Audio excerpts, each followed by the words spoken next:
we'll start with the box office. Captain America Brave New World took the top spot, and that's once again with a haul of $28.2 million. That's a drop of 68% from the opening weekend. In second place, Stephen King's adaptation, The Monkey, which took in $14.2 million as debut weekend. And you had Paddington in Peru in third place. Rounding out the top five, we've got Dogman in fourth, and then Neza 2 in fifth place with $3 million. So it's the end of another Bennifer era, at least in the eyes of the law. Although Jennifer Lopez filed for divorce from Ben Affleck in last August, the court had still considered them married until now, and the L.A. County Superior Court has officially finalized their divorce. It came through on February 21st. And it restores the power couple's single status. Due to California law, the dissolution couldn't take effect until 6 months after the filing, despite the two reaching a settlement in January. The court documents also reveal that Jennifer has dropped Affleck as her legal name. Oh, no. I didn't know she had taken that. No, neither did I. And neither will pay the other spousal support. I mean, come on. Who needs the money? Yeah, exactly. So they're officially, they're done. It's over. Now they can start dating again and reconcile. Go down that path one more time. Right. Go for it again. Go for it again. Seems to work for you guys. Married actors Tom Hanks and Rita Wilson, residents of the Palisades Park area of California that was hit by the LA wildfires, they've pledged $1 million to the cause.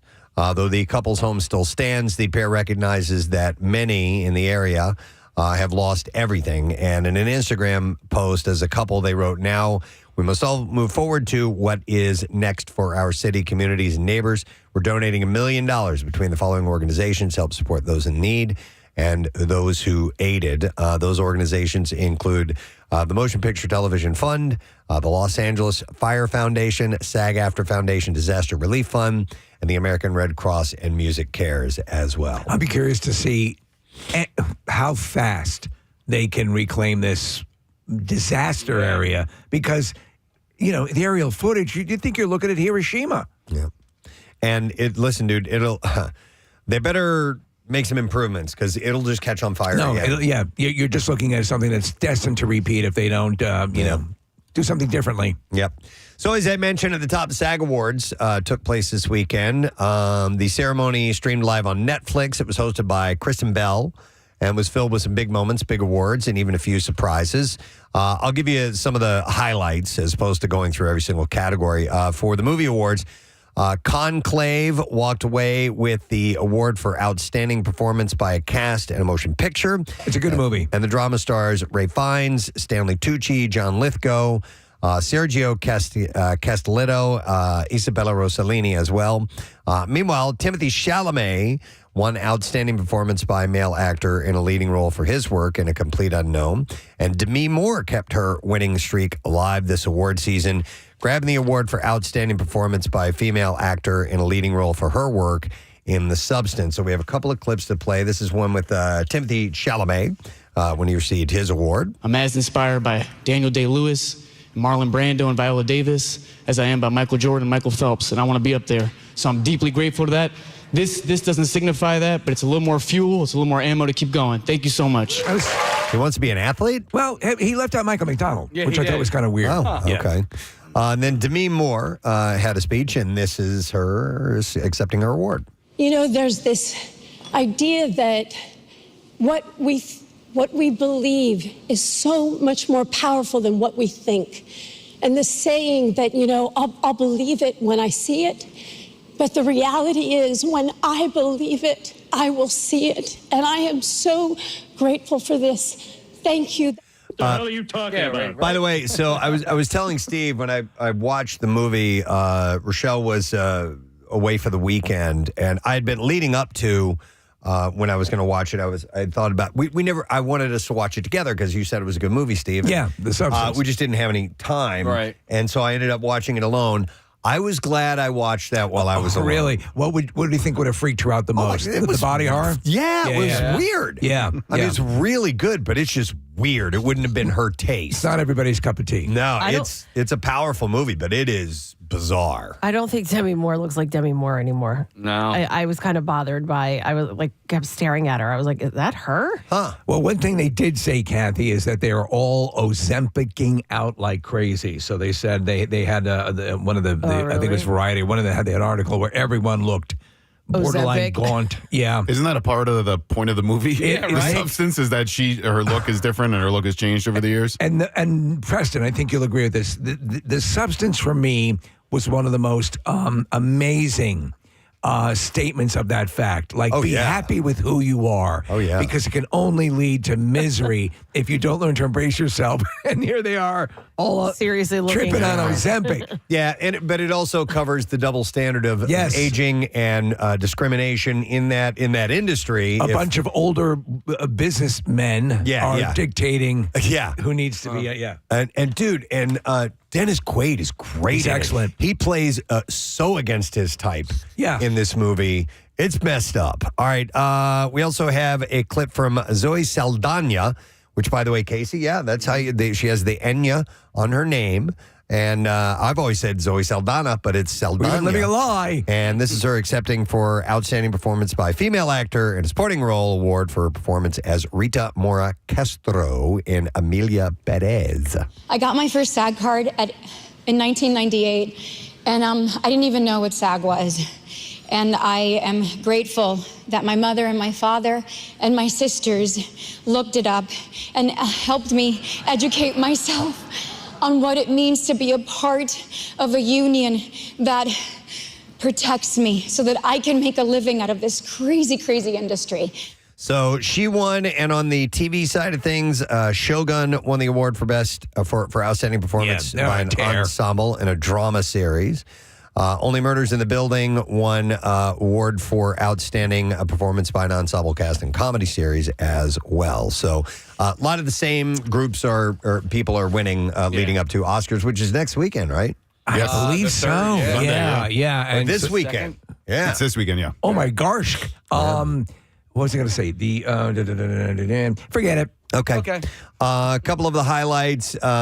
Jean Smart. It opened with Jean Smart as Deborah Vance from Hacks getting ready to host the awards, but it turned out she'd been fired from hosting because she hasn't paid her SAG dues.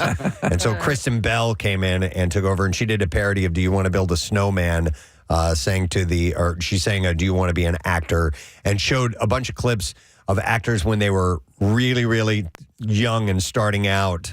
So that was kind of fun. She also reunited with Ted Danson and William Jackson Harper from The Good Place. And a bunch of other fun events took place. I remember. They did a Devil's Wear Prada reunion. Oh, really? With Emily Blunt and Meryl Streep and Anne Hathaway. No kidding. Yeah. Well, that's very pretty cool. And they all look great. Nice. So SAG Awards are in the books. Oscars on the way. So Betty White is getting a stamp of approval, quite literally. The U.S. Post Office is honoring the beloved First Lady of Television with her very own Forever stamp. I've always wanted to lick Betty White. Which is set to debut March 27th. When did they stop doing the licking and switch to adhesive? Just a regular adhesive? That's a good question. I have no idea. Long time, I think, yeah. So the stamp design features White, of course, who passed away in 2021, just shy of her 100th birthday, in a purple polka-dotted blouse, and will celebrate her warmth, wit, and iconic 75-year career. The unveiling will take place at the Los Angeles Zoo and Botanical Gardens, where she was a trustee and a volunteer as well. Gisele Bündchen has been focusing on her new man and a baby, and it looks like her ex Tom Brady is moving on too, but not into unfamiliar territory. Page Six is reporting that Brady and Russian model Irina Shayk have rekindled things between them. She's stunning. I didn't realize how stunning Irina Shayk is. And then I was watching footage of her, I guess it was on Craig Ferguson's old talk show. I mean, holy mother of God. And she's Bradley Cooper's Yeah. ex, and they have a kid together, right? And yes, and Preston, she has the this Russian sort of accent that's exactly what, if you're going to design a sultry woman, this is what you'd come up with. They were previously linked for several months in 2023, going their separate ways in October of that year, but apparently things are coming back around. Here's the clip, Preston, of her from and she has a skirt that's slid up well above her abdomen. Yeah, there we go. She's gorgeous. Yeah. Most definitely. So what else we have here for you? Oh, this is fun. Lindsay Lohan's dad, Michael Lohan, is in trouble with the law again. What a champ. TMZ reported yesterday that Michael was arrested Saturday on a felony assault charge, which is called continuous violence against the family. And according to the Harris County, Texas Sheriff's Office, Lohan's estranged wife, Kate Major, was getting a mammogram when she reported pain and discomfort, alleging that was caused by Michael dumping her out of a chair several days earlier. Once a female deputy verified the bruising, Lohan, who was outside the doctor's office, was arrested without incident and is currently being held on a $30,000 bond. So he's been abusive to her for years. They're divorced, right? Yeah. Yeah, I believe so. It's just, man, this guy. You know all you need to know? He was, 10 years ago? He was still wearing one of those mesh The shirts. mesh shirts, remember? Yeah. That's all you need to That's know. all I think about whenever Yeah. I hear his name. I think of that mesh The shirt. mesh shirts. Yeah, he came in here. It was in here, right? It was in here. Yeah, wearing a mesh, completely sheer see-through shirt. Unless you're in Right Said Fred. Who was that girl he was with? Remember? I don't Was it remember. Kate Major? Yeah. And maybe it was her. Was it Kate Major? That when they came in, Yeah. might have been her. Yeah, She was also a little nut job. yeah, the mesh shirt. If you're on stage performing, something like that. Maybe. Yeah. And even then. Yeah. Andrew Garfield has apparently been taken off the market. The actor is dating Oscar-nominated actress Monica Barbaro. Oh. And a source spilled to people that they've been really low-key and have been spending time together quietly. I love her. I didn't know her really that well until A Complete Unknown, and she plays Joan Baez in the movie, and she is so freaking good. Yeah, she's nominated for an Oscar for Best Actress in a Supporting Role for the work in that film. Garfield and Barbaro were photographed together at W Magazine's annual Best Performances party last month in L.A. It'd be perfect if he really loved lasagna. Wouldn't it be? Garfield, yes. And they were also spotted together in February in London at a performance of Richard III in the West End. I heard, Steve, that he really hates Mondays. There you go. Yeah. We're getting there. Sony has pushed Tom Holland's fourth Spider-Man movie back 1 week, and it's now set to hit theaters on July 31st of 2026 instead of the 24th. What's it called? Guess what? You can go home. I don't know, Nick. The movie gives someone breathing room between Holland's two major releases, as Christopher Nolan's The Odyssey, which also stars Holland, is set for July 17th. So, I mean, these are going to be back-to-back releases. Wow. Yeah. It's going to be a good year for him. The shift also impacts IMAX scheduling, since The Odyssey was shot with IMAX cameras and is expected to dominate premium screens for at least 2 weeks. The Odyssey now has 2 weeks of screen time without a wide release that would contend for IMAX real estate, making it a smoother rollout than the Oppenheimer versus Mission Impossible situation in 2023, when Nolan's nuclear drama pushed out Tom Cruise's action epic out of the IMAX theaters about a week later. So they have to consider what screens are to going to juggle these theaters, especially in the IMAX case. Nolan apparently for this Odyssey movie is employing as many.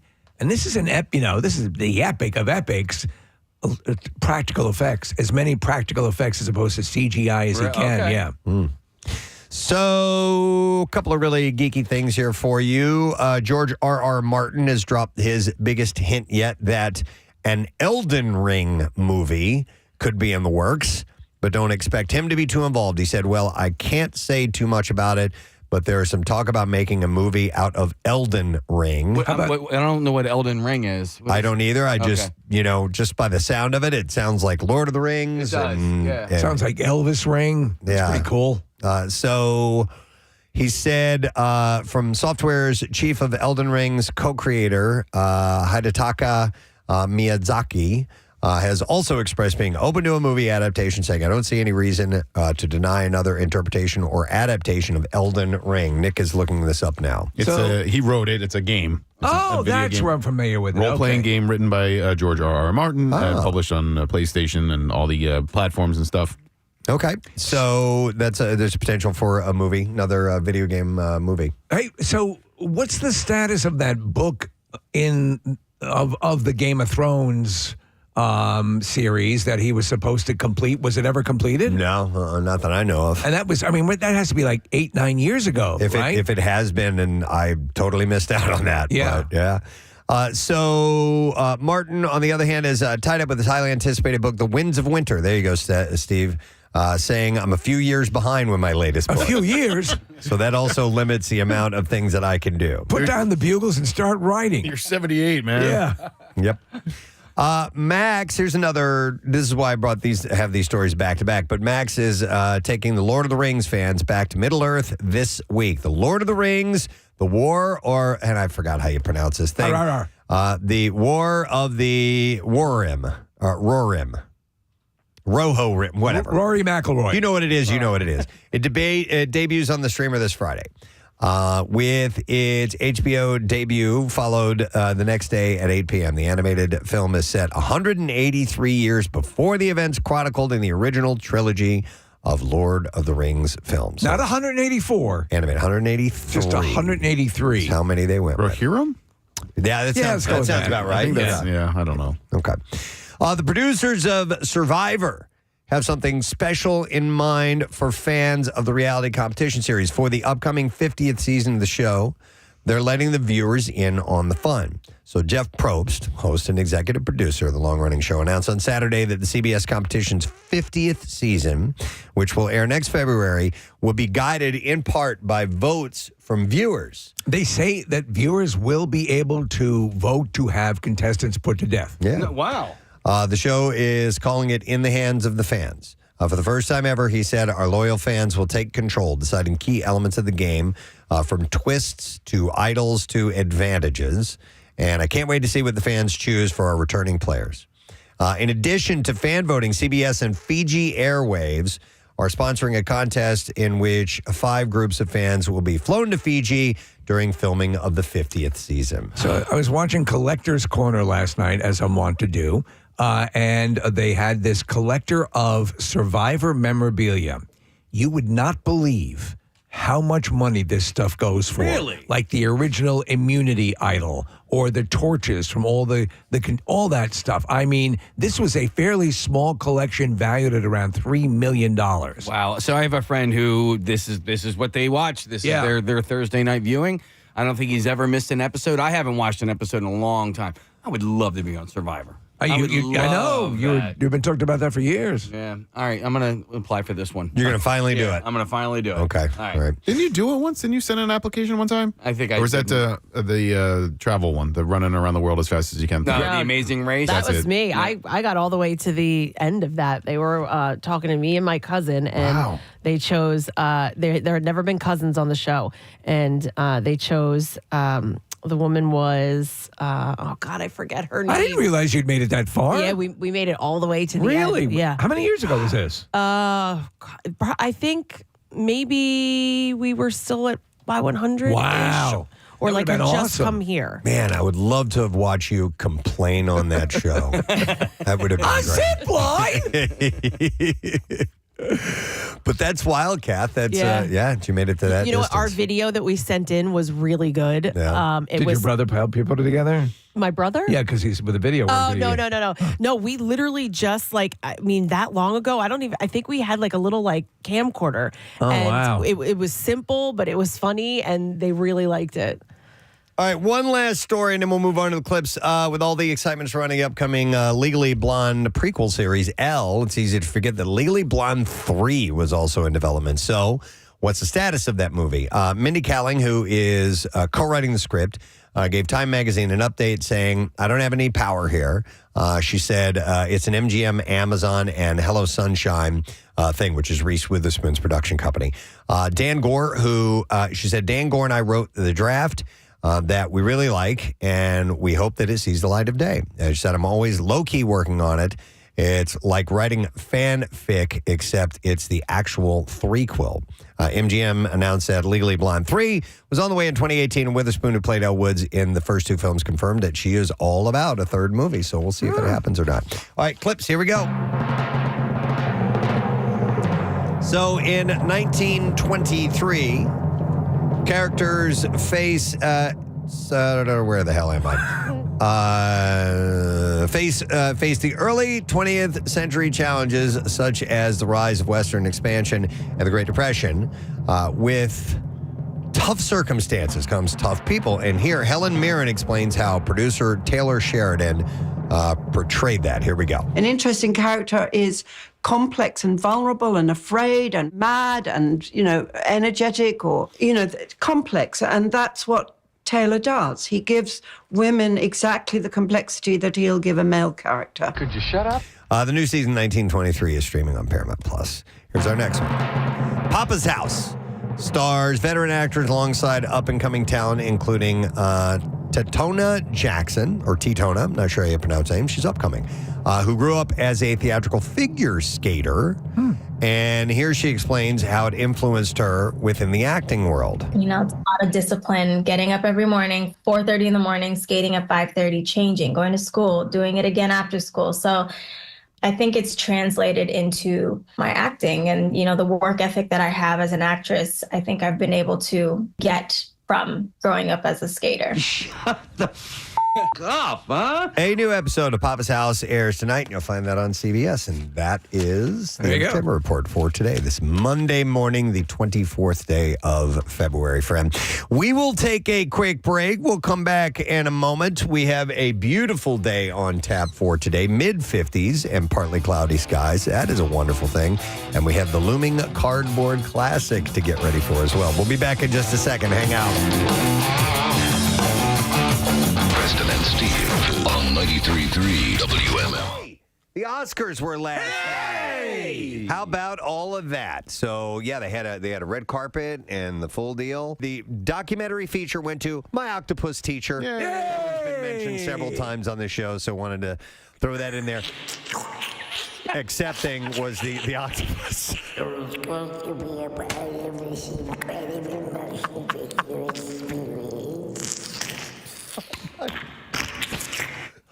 Wow. And there was no wrap-up music. He just kept sucking and clicking and doing that whole thing for a long time. So, Is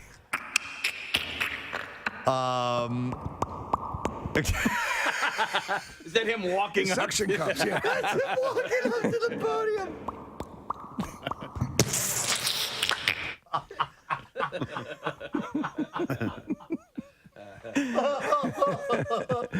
It was awkward, but listen, I mean, he was the star of the film. So. It is a hell of a movie if you get a chance to see it. Think of a Nomad Land, but with sea creatures.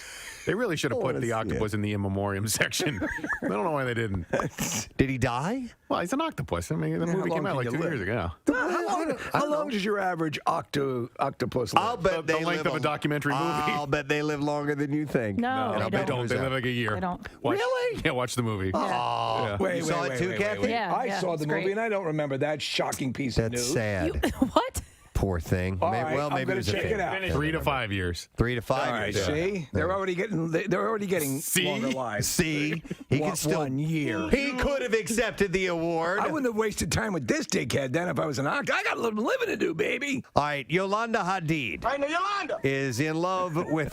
Thank you, Casey. You're welcome. In love with her daughter Gigi Hadid's daughter Kai. So she loves her granddaughter? She does. Oh, my Steve. God. I told So you. who got the scoop on this The one? news is big here this morning. Wow. Don't go to press yet. Yeah. I've got something. She shared a tribute. Yolanda Hadid, granddaughter.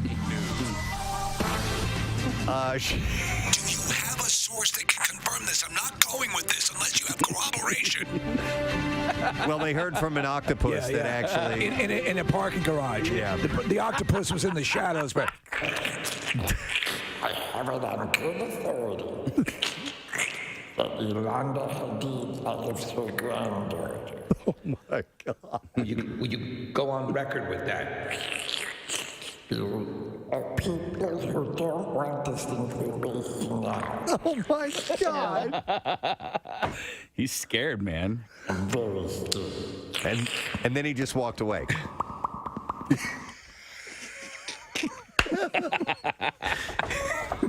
That's my new favorite thing. The octopus walking away in a cavernous room with lots of reverb so you can hear it. I can see you're an octopus, even in shadow. He's got a trench coat on. He doesn't even need a trench coat. He's got like this amazing camouflage.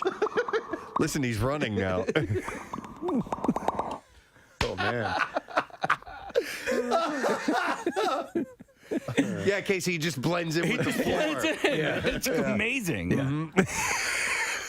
A dove formerly owned by Prince has passed away. Yeah. Well, you know, he was big into the doves when doves cry. Of course. But I didn't know that he had, well, this particular dove was named Divinity. Yeah. Female white dove owned by Prince. She died on Tuesday following a recent decline in her health due to her age. She was 28 years old. That is an exceptionally old dove. Yes. Yeah. I had a cat that lived to 22, and that seemed like an eternity for a pet lifespan. Yes. But listen, I know that some birds, like African greys and so on, can live for like 80 years. Absolutely. But I They didn't think usually outlive their owners. But I didn't think a dove had that kind of a shelf life, for lack of a better I bathed term. in the purifying waters of Lake Minnetonka. And That must have been what what I did it. attribute my longevity to. Well, longevity for divinity. Following Prince's death in 2016, Divinity remained at his Paisley Park and could be seen during the tours of his former estate. Divinity conducted the tours. According to the executive director of the Paisley Park tours, said Divinity's beautiful coo has welcomed visitors since Paisley Park first opened its gates to the public in October 2016.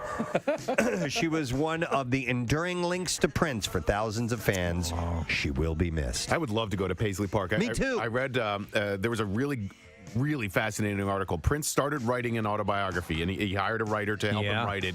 And so a year or so before he died, the writing process began, and the writer spent a lot of time in Paisley Park. And I've gained so much more of an appreciation for Prince after his death, which makes me feel guilty for some weird reason. But just everything that went into Paisley Park and his life is really amazing. I was just watching a replay of yesterday of him at the Super Bowl when he did the halftime. God. It was awesome. Yeah, and his version, along with Danny Harrison and Tom Petty of "While My Guitar Gently Weeps" from Rock and Roll Hall of Fame induction ceremony years ago, is just unbelievably great. The outside of Paisley Park looks like a school or a warehouse. You would not. You would have no idea. What I haven't seen are pictures of the inside. It's pretty amazing. I mean, it's like a modern Graceland. Like it's Prince through and through. Our old boss has been to parties there, Jim McGuinn, because he's a program director in Minneapolis, and that's where it is. That's cool. I would Elevator inside and all the whole deal. So in addition to Divinity, Prince also owned a dove named Majesty, which according to reports were quiet. Both of them were quiet in the immediate days following his death, but they perked up after hearing his music. I don't want to talk. And a new generation of doves will continue to live on. This is what it sounds like when doves cry. I'm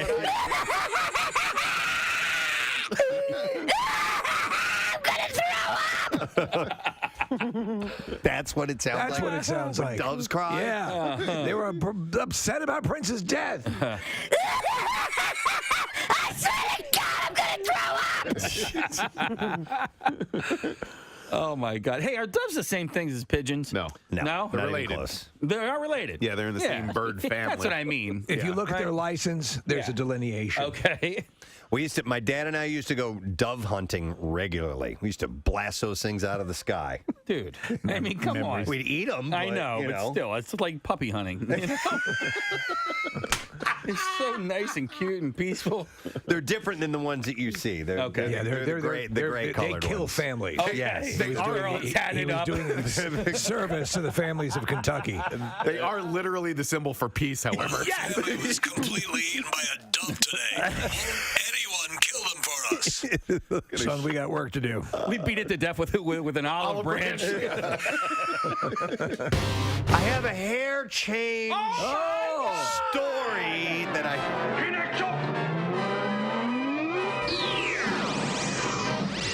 That's a cool sound effect. After splitting from her fiance, Dale Moss, Bachelorette alum Claire Crawley is ready for love. Oh boy. and a new pink hairdo. Oh, yeah. That's right. I saw it. Yeah? I've not seen it. It's not over the top. It's not crazy hot It's pink. light. She says she wanted to show that she could do something crazy. Okay. As we observed, everything she's done shows she can do something crazy. Oh, you're right. It's a nice pink. It's like an ombre. Yeah. Yeah, okay. She didn't go. I was thinking like shocking. Like Katy Perry when she had super pink hair. Anyway. Getting the tattoo of Florida on her forehead. Did you see that guy? I did. Yes. He's got a tattoo of the state right on his forehead. Ridiculous. All righty, buddy. Source tells us she sees her time spent with Dale as something of her past and is ready to move forward. It helped me to learn about myself. So she has pink hair now. Okay, the ombre's good. I kind of prefer the Ganon, bro. What's the Ganon? Come on, bro. Keep going. Do it. Finish it. I'm not finishing Come on. It's Ganon, bro. I like the up dog. Personally. Yeah. It is. Yeah. Here's the tattoo of the Florida, by the way. That looks good. I Man, love it. what is going on? I know. We have a monitor that's normally in front of us. It doesn't work, and I can't see the photos when they come up. But yes, that's just brilliant. Best performance by an actress in a motion picture drama went to Andra Day for The United States versus Billie Holiday. And overall best motion picture drama went to Nomadland. So there you go. That's our first foray into a very strange awards year. It was. You know what was one of the weirder things, Preston? At certain points when they were going into a commercial and they had the nominees, they'd put the nominees up and they'd bring up their microphones so that they could sort of like talk and like. And there was, did you see Case? I don't know, because there was a point where Pacino was up for something and they were all, hi, Mr. Pacino, I'm a big fan of yours. And there's this cross talk that's not, no one was overseeing it. It was just like you were listening in on a Zoom call. Wait, so the crosstalk was between the fellow nominees? Yes. Yeah. Okay. So they did that a couple times. If they ever do this again, they should not do that again. Yeah, that's kind of weird, right? It's very weird. Yeah. And I'm like, is something supposed to be happening? What was great, though, is when Soul won for best, I think it was best animated, who do you call it? Tracy Morgan pronounced it as Saul, right? He goes, and the winner is, and he goes, Saul.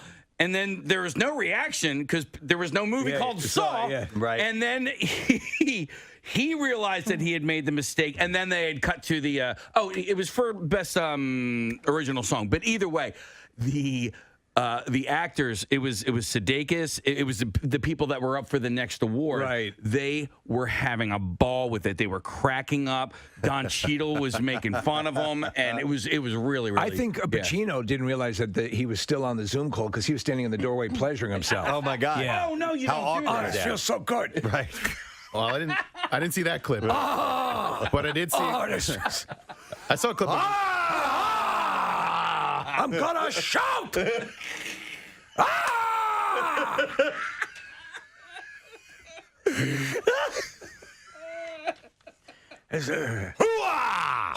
Oh my God! Splat. All over my walls and when my children play with their toys.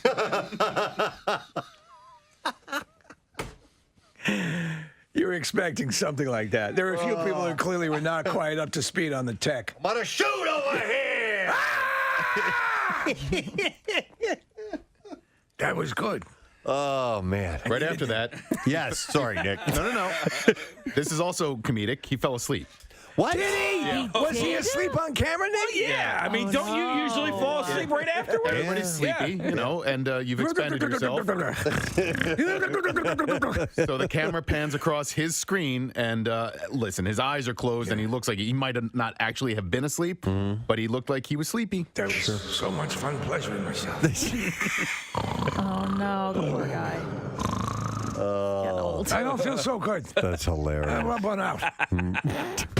So, according to a new survey presented by the Water Quality and Health Council, 51% of Americans reported using a swimming pool as a communal bathtub, using the pool as an alternative to showering or rinsing off after engaging in exercise or yard work or whatever it may be, even though 64% of Americans know that pool chemicals don't eliminate very much, Kathy. All right, step up, people, and get ready to receive.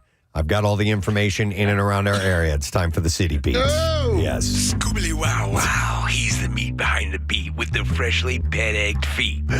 Pet egg. Oh, you have you pet egg I recently? haven't heard about that That's in a a flashback. long time. No, you know what's wild is I went through a phase in my life, has nothing to do with the City Beat, where I had very rough feet for a long time, and I had to use this product called the Pet Egg. Essentially, it's a cheese grater for your feet. But it worked great, right? It worked wonderful, but I have wonderful, soft feet. Wow. It's I don't know what happened in my life, and it's not like I'm less active or anything like that, but my feet have smoothed out. It's a wonderful thing. Well, maybe the pet egg set it in motion, and you're on a good trajectory now. I'll never return to my modeling days. My nails have just gone completely out of whack, and there's nothing I can do about that. So, but thank you for bringing that. Do you up. remember that also we took the shavings and made someone Yes, ate I them? made someone eat it. Well, Drink it. as long as we're walking down memory lane, can we play the song? Foot juice? Yeah.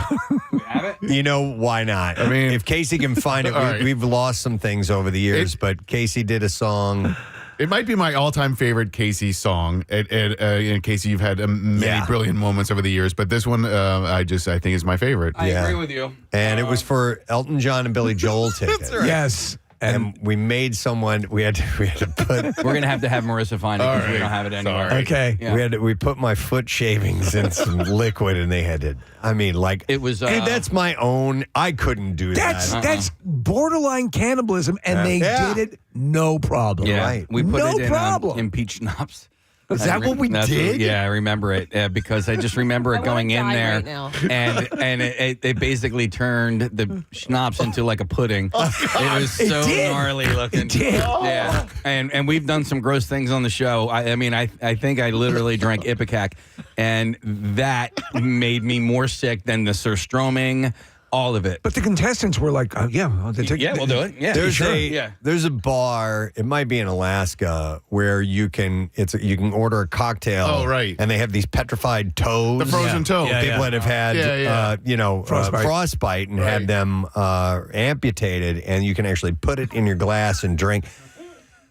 That seems less disgusting It does. than what we did with foot juice. because you're not eating the toe. No. You were eating bits of your feet. The sour toe cocktail. I'm sorry, Casey. No, go ahead. The sour toe cocktail is the name of that, with a whiskey garnished with a human toe. I was driving my son and his friend down the shore this summer, and I think I played for them foot juice.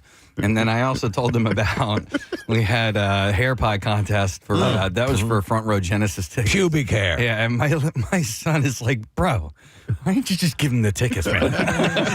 You don't understand radio, do you?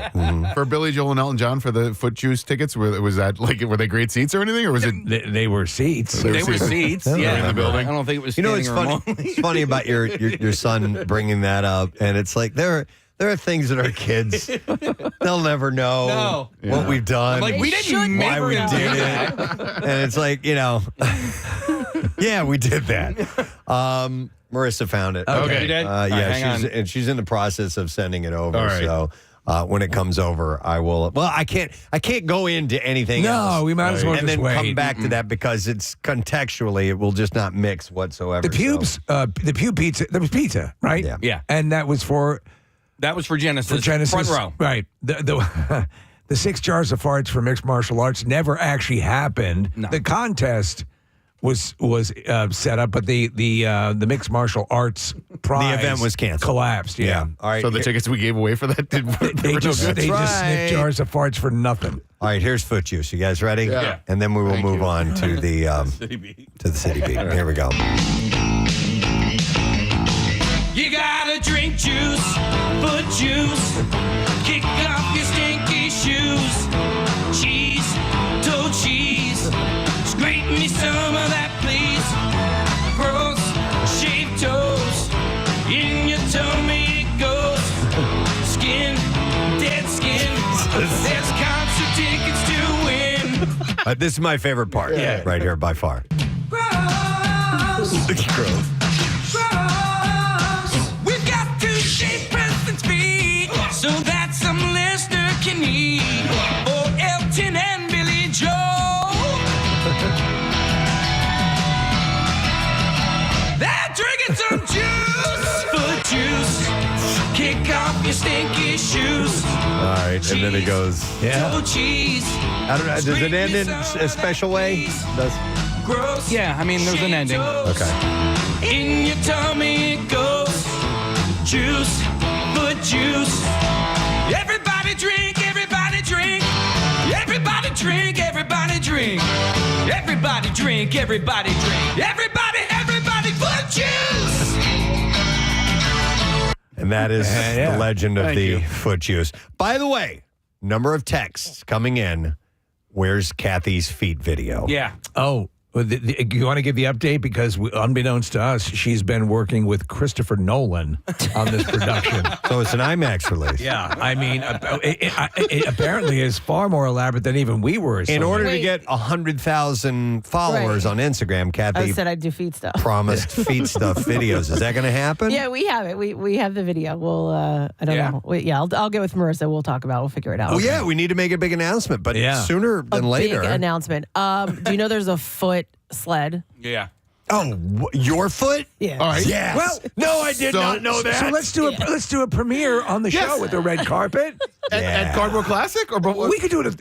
We could do it at the Cardboard Classic. Yeah, because it's digital. I mean, it'll live on our social media pages and on our and on the website. So we will debut that on Friday in conjunction with the foot sled at the Cardboard Classic. We'll have Kathy's foot video. Yes. All right. City Beat? Yeah. Okay. Yeah. It's Cooley Hour, you know. Yeah, okay. So, in the ongoing battle from between beloved Pennsylvania convenience store, Sheetz is on the offensive in the eastern part of the state now. This is an article Steve sent me. And it's wild because it's like right in my backyard. I was thinking the same thing, Preston. And does this raise any sort of conflict with you? How are you processing? So they want to put a Sheetz in Limerick. But the thing it says here it's at the crossroads of Ridge Pike and Swamp Pike. There is a huge Wawa right there. Yeah. Already. So I don't know how this is even going to, I don't know why they would do that. I don't know. I mean, it's like two gas stations that go across the street from each other. Like they do it all the time. They might be intentionally provocative in doing this. Yeah. I would say this though. I've worked it out in my mind. Wawa is my ride or die. I'm in Wawa all the friggin' time. Yeah, and I've been to Sheetz before, and they're not bad, but they're not Wawa. But it's not. I would prefer Wawa every single time. So Nick Ruffner, who's the public affairs manager for Sheetz, said Sheetz can confirm it is interested in building a store at the intersection of Ridge Pike and Swamp Pike, but it's too early in the process to provide further details. The company presented its plans to Limerick's Board of Supervisors on the 18th, but multiple legislators were unable to attend, so a further meeting is going to be held coming up on March 4th. Sheetz plan is compliant with local zoning and street laws, and no other permitting is needed from the township. Daniel Kerr, the township manager of Limerick, said it's located right in the middle of Limerick, and there's a Wawa right across the street, so obviously the zoning in that area is anticipated for these types of uses. Yeah. Some township residents are concerned that Sheetz plan will generate too much traffic in the area. I don't know, but there's already plenty of traffic around there anyway, but Wawa did not respond to a request for comment. Would this be the first time that both Wawa and Sheetz were in that close a proximity? That I don't know. I mean, because that's a good question. I don't. That would be the furthest east that I would be aware of Sheetz, right? For as far as I know, yeah. I think that is probably the furthest east that you will find a Sheetz. If you keep going on 422, like where 422 stops being an expressway, there are some Sheetz there. Like you get to like Douglasville. Oh, really? But you're right. I mean, this is further in Limerick, and it's still the expressway there. So yeah, but it's not. It doesn't take that long to keep going on 422 and encountering a Sheetz. All right, I never make it quite out that way. So. And Steve, to your question, like right before you get to that Sheetz, a Wawa, right? It's where 422 splits. All right, and in the middle of 422 there is a Wawa. So you've got Wawa, obviously. You have Royal Farms is kind of dug in too. Chicken. They're not bad either. But I mean, of them all, Wawa. If you're looking for specific things, and what is the other? Is it Turkey Hill or what is the? Yeah, there's Yeah. I don't see too many of those, but yeah, they're around, Yeah. and they're not as large. No, they're not. So like the Royal Farms are big. They're big. They have like I don't know, 30 gas pumps or however many. Well, there might be out royalty there. shops there. That's why. And so similar thing with Sheetz and Wawa in scope and size. So yeah, I wonder how that'll play. It's interesting though. I mean, because Wawa's expansion has far gone outpaced in every Sheetz direction as far as I can tell. So I don't know, but it'll cause a little bit of a hubbub in the area. A kerfuffle? Maybe. I mean, what are they got the walking tacos, right? Is that what they're and the boogie woogie flute. They got that too? All right. Yeah, is that their big thing? The Sheetz? That was like the one thing that I knew that they had that Wawa didn't. Okay. Yeah. So like in a bag? Yeah, or, yeah, okay. like a bag of Doritos or a bag of Fritos or something like that. Okay. Yeah. I've only been to like maybe like Shreds? No, like twice to Sheetz. Okay. I think I got a burger there one time and it actually wasn't too bad. You know, you'll hit it. Yeah. Actually, when you go out to the Lancaster outlets, like where Dutch Wonderland is, I there's was a in like Sheetz right there. Mechanicsburg or something like that. Okay. I didn't like it. I went. I didn't like it. Yeah, the one that I would go to was mainly in Hershey. Okay. Yeah. And so anytime we were out there, it was just convenient for us to hit on the way back and get gas, maybe grab some food or something like that. I just thought it was kind of, hang on a second. I have Matt, works in construction, and he has helped build Sheetz, Wawa, and Royal Farms in the area. Wow. Hi, Matt. Good morning. Hey, guys, sorry to bother you at work. It's all right, man. What do you want to tell us, buddy? So pretty much, in my opinion, it's all Wawa's fault because there used to be agreements between them all. Like Wawa wouldn't go south, so Royal Farms wouldn't come up north. Wawa wouldn't go west, so Sheetz wouldn't come east. But Wawa's building everywhere, so that's why you see more Royal Farms around here now, and that's why Sheetz is starting to come on in too. Oh, there was a break in an agreement. So what you're saying, Matt, is this very similar to Ukraine joining NATO? Yeah. That's sure. Yeah.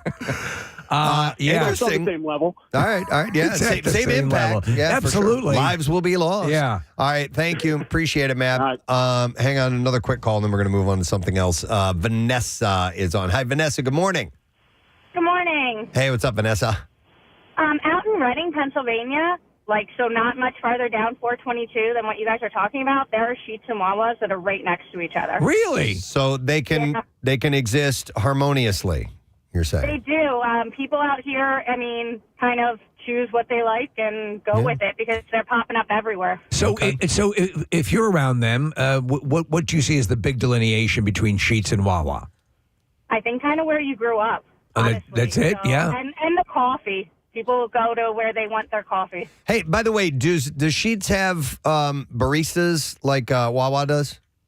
They have, you can make your own anything that you want. So you can get all of the drinks that you can get at Wawa and everything at Sheetz, too. But they won't make it for you. They don't make, like lattes. They do, yeah. They have, MTOs. So the same thing, Wawa kind of took over the Sheetz model from Western Pennsylvania of, where you order what you want on a screen. Right. Sheetz did that before Wawa did. Uh-huh. And so you can order your drinks the same way you can at Wawa.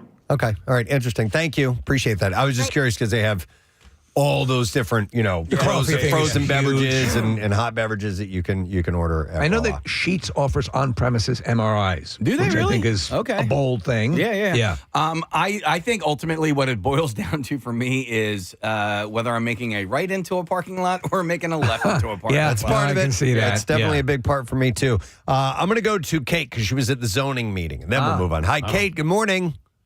How you doing, guys? Great. Kate, you were at this zoning meeting in Limerick? Yeah. Well, it's actually just outside Phoenixville. Okay. In And Valley Forge. what were you doing there? Saying yes to Sheetz. You're voting yes for Sheetz. Okay. And so you heard how did you find out about this meeting, that it was happening? Well, they put it forward because they both wanted to take over opposite corners.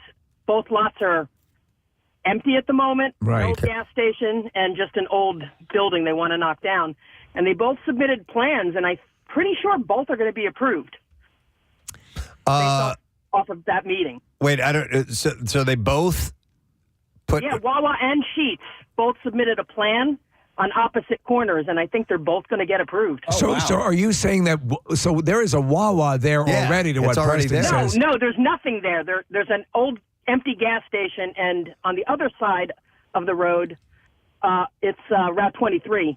But in Valley Forge, the other side of the road is like a building. So you're talking Valley Forge, and we're talking Limerick. We're talking two different locations. Yeah. No, there's another plan east for Sheets in just outside of Phoenix. Even further. Yeah, we weren't talking about that. Oh, wow. Okay. I didn't realize that was happening. So where is this, Kate?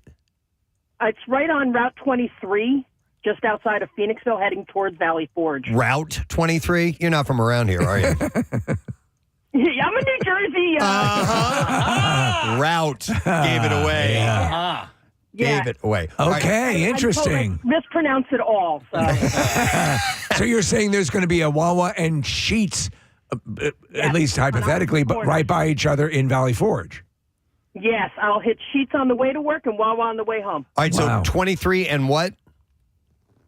I think it's White House or White Horse Road. White Horse Road. Yeah, I know exactly what we're talking about. And so, like Caddy Corner, did that one gas station on that corner close? Yeah, the one gas station closed and is now an empty lot. And on the other side, there's an office building that is got nothing in it. There's that Ford dealership on that corner as well. Yes, little further up. Okay. So Katie, the next time you go to a zoning meeting, do the show a favor and at some point yell out, "You were in that helicopter." They'll love it. Oh, I'll do it. All right, Kate, thank you. Appreciate it. You got it. We'll Thanks, see you. guys. All right, well, sounds like, according to Kate there, more than just in Limerick. That they're looking to we had no idea. infiltrate Yes. the area.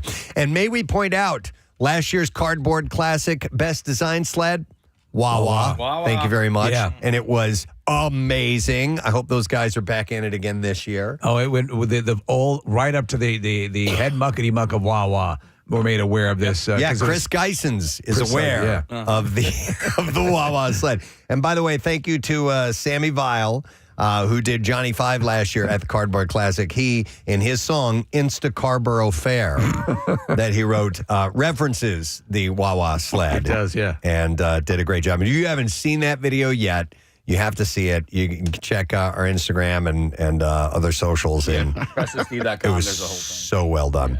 All right, let's see what else we got. So now that the Pennsylvania Turnpike has had open road tolling for more than a month, drivers may be noticing that their bills are going to look a little different. Highway officials want them to know the changes are legit, especially in light of the unpaid toll scam texts that continue to circulate. I've gotten a couple of them. Yeah. I know you guys have. If customers have driven on the Turnpike east of Reading or on the Northeast Extension, where the whole open road tolling took effect in January, they're going to see more charges on their statement, according to Marissa Orbanek, who's the press secretary for the Pennsylvania Turnpike Commission. There are more smaller transactions that you will see. And that's because all Easy Pass and toll-by-plate customers are now charged electronically every time they drive underneath the gantries, which are the big metal beams above the roadway, instead of at toll plazas, which appear less frequently at interchanges.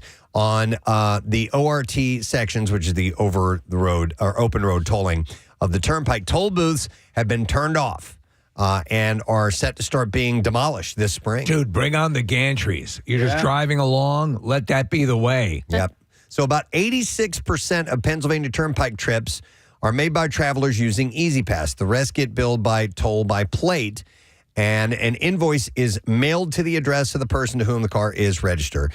Easy Pass, by the way, if you've ever wondered about Easy Pass and whether or not you should get it, Easy Pass users save about 50% compared to toll by plate customers. Really? Yeah. Huh. So Orbanek said that for smaller trips, you may not see a difference.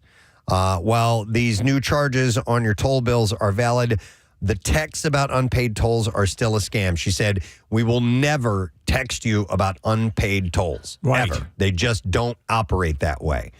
Your billing will always be in the mail if you're a toll-by-plate customer or on your Easy Pass account. Your billing information should come through a DM on Instagram, and you should pay that. Look for that. An iTunes credit. Yeah. So there's going to be more charges, but they're going to be smaller. for the open road tolling. But you're not going to have to stop or slow down. Well, you're going through them all the time. Every day. Yeah. Every day. I hit a number of tolls. So because I use the Northeast Extension. But yeah, I'm wondering what that's going to mean, Kathy, since you're our traffic maven. Yeah. For like the mid-county tolls. Like, are they going to get rid of all those toll booths? I mean, I would assume so.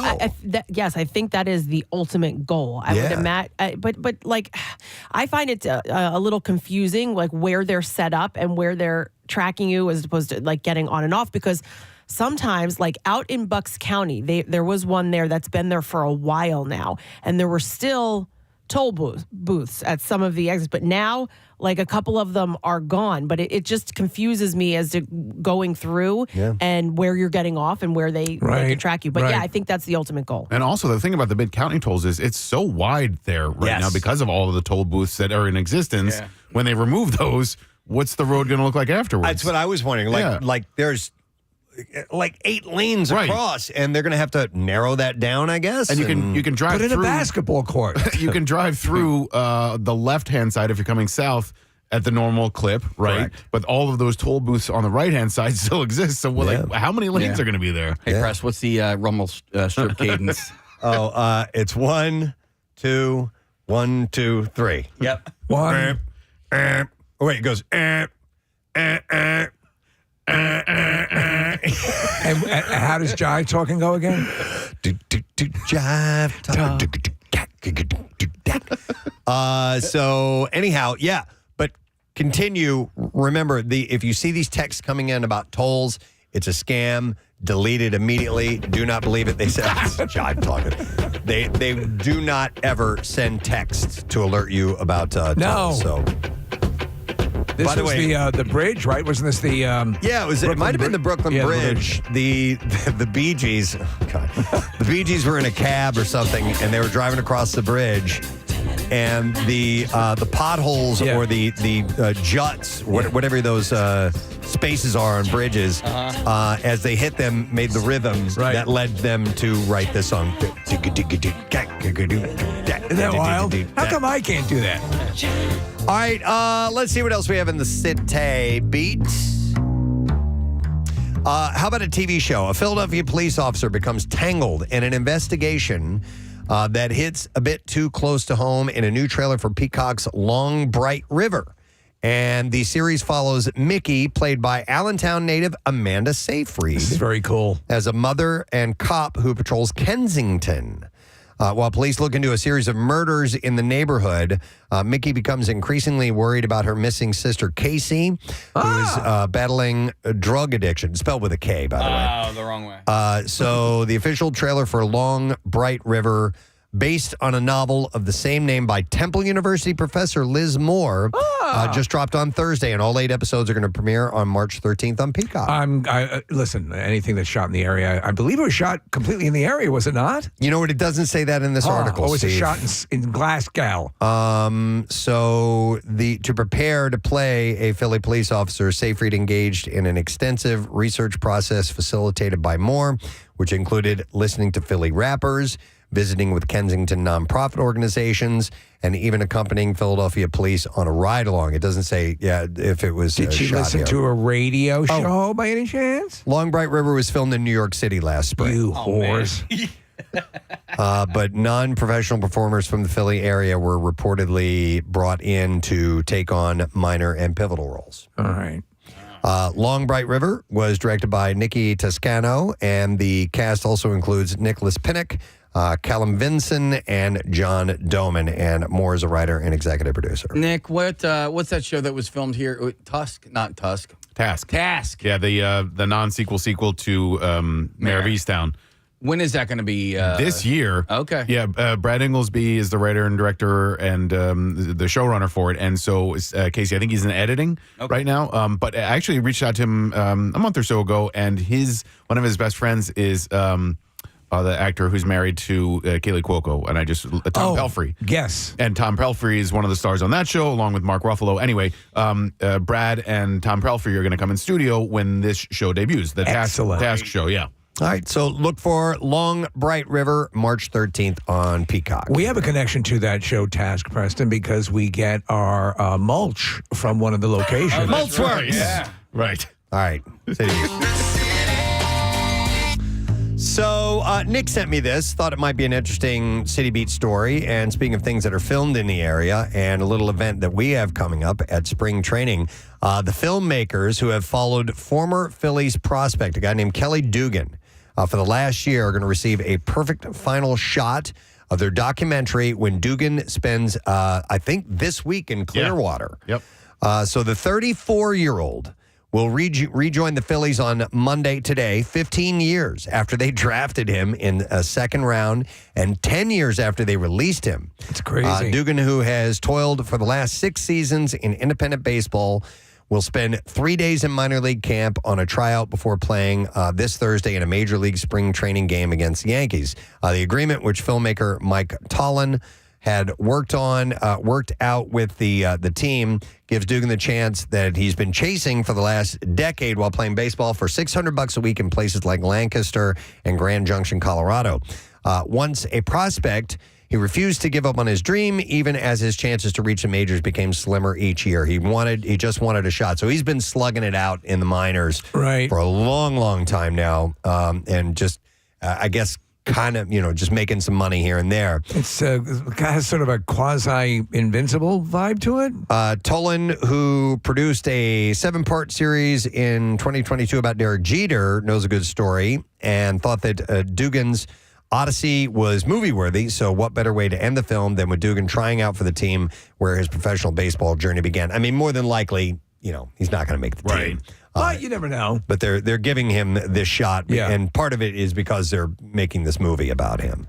So the documentary is slated to be released next year as a multi-part series, which Tolan sees as a minor league baseball version of the Welsh Association football series, Welcome to Wrexham. So he's kind of, basing it on that. Dugan, by the way, is older than every Phillies player except Zach Wheeler. Wow. Combined? Not combined. Not combined. No, but so I'm sure he's got realistic expectations, but he is going to try his damnedest to get a spot on the team. Steve, I had a friend who was really good high school ball player and ended up getting drafted by the Marlins. And I think I've talked about him on the show a few times, but at some point in your 20s, late 20s, you have to decide, is this my profession? Yep. And am I going to try to continue to do this? And with the hopes of obviously making it to the majors, but in the interim, you got to make a living. You got to pay the bills, and if you want to start a family and all that kind of stuff. So he had to decide whether or not he wanted to stay in baseball. What was his job while he was? Was he doing? I mean, he was making enough in minor league baseball to support himself, but he was also in his 20s. This is pre-family and all that kind of stuff. No, there's a point at which you have to go, okay. Yeah. And we'll be headed to Clearwater in just a couple of weeks. Yeah, man. We get ready for spring training. All right, one more story from the City Beat. And we'll end with this one. For nearly 20 years, King Ka at Six Flags Great Adventure ruled the skies as the world's tallest roller coaster. But its tower 456-foot frame is finally coming down. Yeah, the record-breaking ride, which launched thrill seekers from 0 to 128 miles an hour in just seconds, has been plagued by shutdowns and mechanical issues over the years. Scheduled to be dismantled, and while demolition delays have left fans anxiously awaiting for its final drop, the park is already planning a new ride to take its place, one that promises to set even more records. Now, I don't know what those records are because it doesn't say in this article, but until then, coaster lovers can brace themselves for The Flash vertical velocity. King Ka, I loved it. Every time I was on it, I enjoyed it. I know that occasionally it would not get up over the zenith, and I think that never happened to me. Actually, I think that would be kind of fun if it didn't do that. Yeah. But I guess the ride is supposed to be similar in design that they're putting in that place, right? I don't know, Steve. I haven't seen. I mean, it sounds like it. It says vertical velocity, so I'd imagine height is going to be a big part of it. The thing I loved about King Ka, two things I loved about King Ka. Number one, that takeoff immediately, launching you as quickly as it does. And then the second that you crest that hill and start to come down, and you come straight down, and then it spirals, I'm like, I just Loved that. Well, every single time I went on it. For the nanosecond that you're at the zenith and you look around. Oh my what God. a view. What a view. Incredible. Yeah, on the clearest days, you could see Manhattan and Philadelphia. Such a great ride. That's how high up you are, and you're right in the middle of New Jersey, in between, equidistant from Philly to New York. Didn't we get a great shot of you, Kathy, having a Yeah, that was that ride, yeah. It used to be, we used to have it sitting right here on Casey's little workspace. I have a lot of epic roller coaster Yes, you pictures. do. In fact, you know what? Can we relive our Dorney Park? Dorney Park Iron Menace ride as Kathy and Casey were on board. And the thing about this, so her screaming, by the way, and Casey goes, "We're not even moving yet," is because you go to the top of the hill. Yeah. It goes over, and if you're in the front row, it stops as you're starting to head down. It stops and holds you there in this suspension, and you're just, there's nothing below you. You are looking, you are absolutely parallel to the ground. Yeah. You're looking at Except death. it's 160 some odd feet below you. Here, it sounds a little something like this. We're not even moving! And then it goes.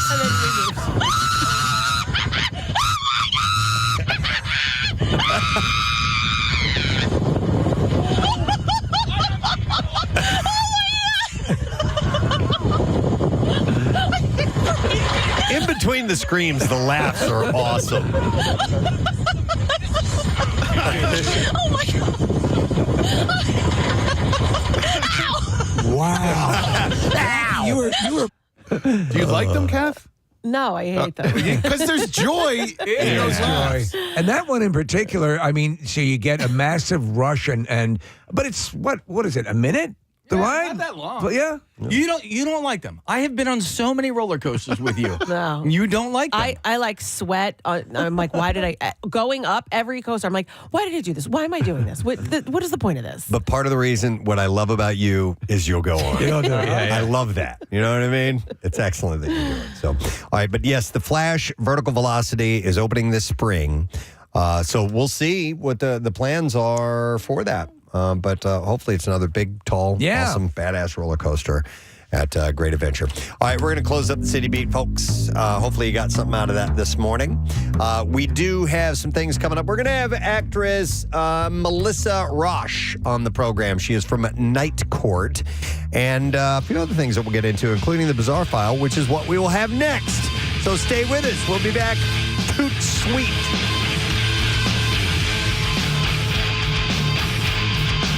Preston and Steve on 93.3 People continue to do it anyway. By the way, the survey comes as experts from the council, the U.S. Centers for Disease Control and Prevention, and, which I didn't know existed, the Pool and Hot Tub Alliance. Oh, that's great. That's what Darth Vader faces off in the second movie. Work to educate the public on healthy and safe swimming. We shall crush the Pool Alliance.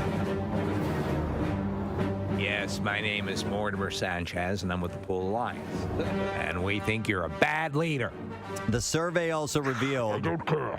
The survey also revealed that 24% of Americans would go into a pool within 1 hour of having diarrhea. See, that's now listen.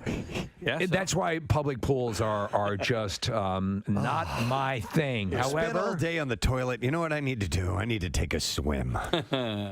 get some of that residual out. To check the chlorine and pH levels for a personal public pool, the council is offering free pool test kits through its 15th annual Healthy Pools campaign on its website. This is the Alliance. This is the Pool and Hot Tub Alliance. Did you mention in this story, Preston, particular sunblocks affecting? I didn't mention this. Okay. Go into the pool now.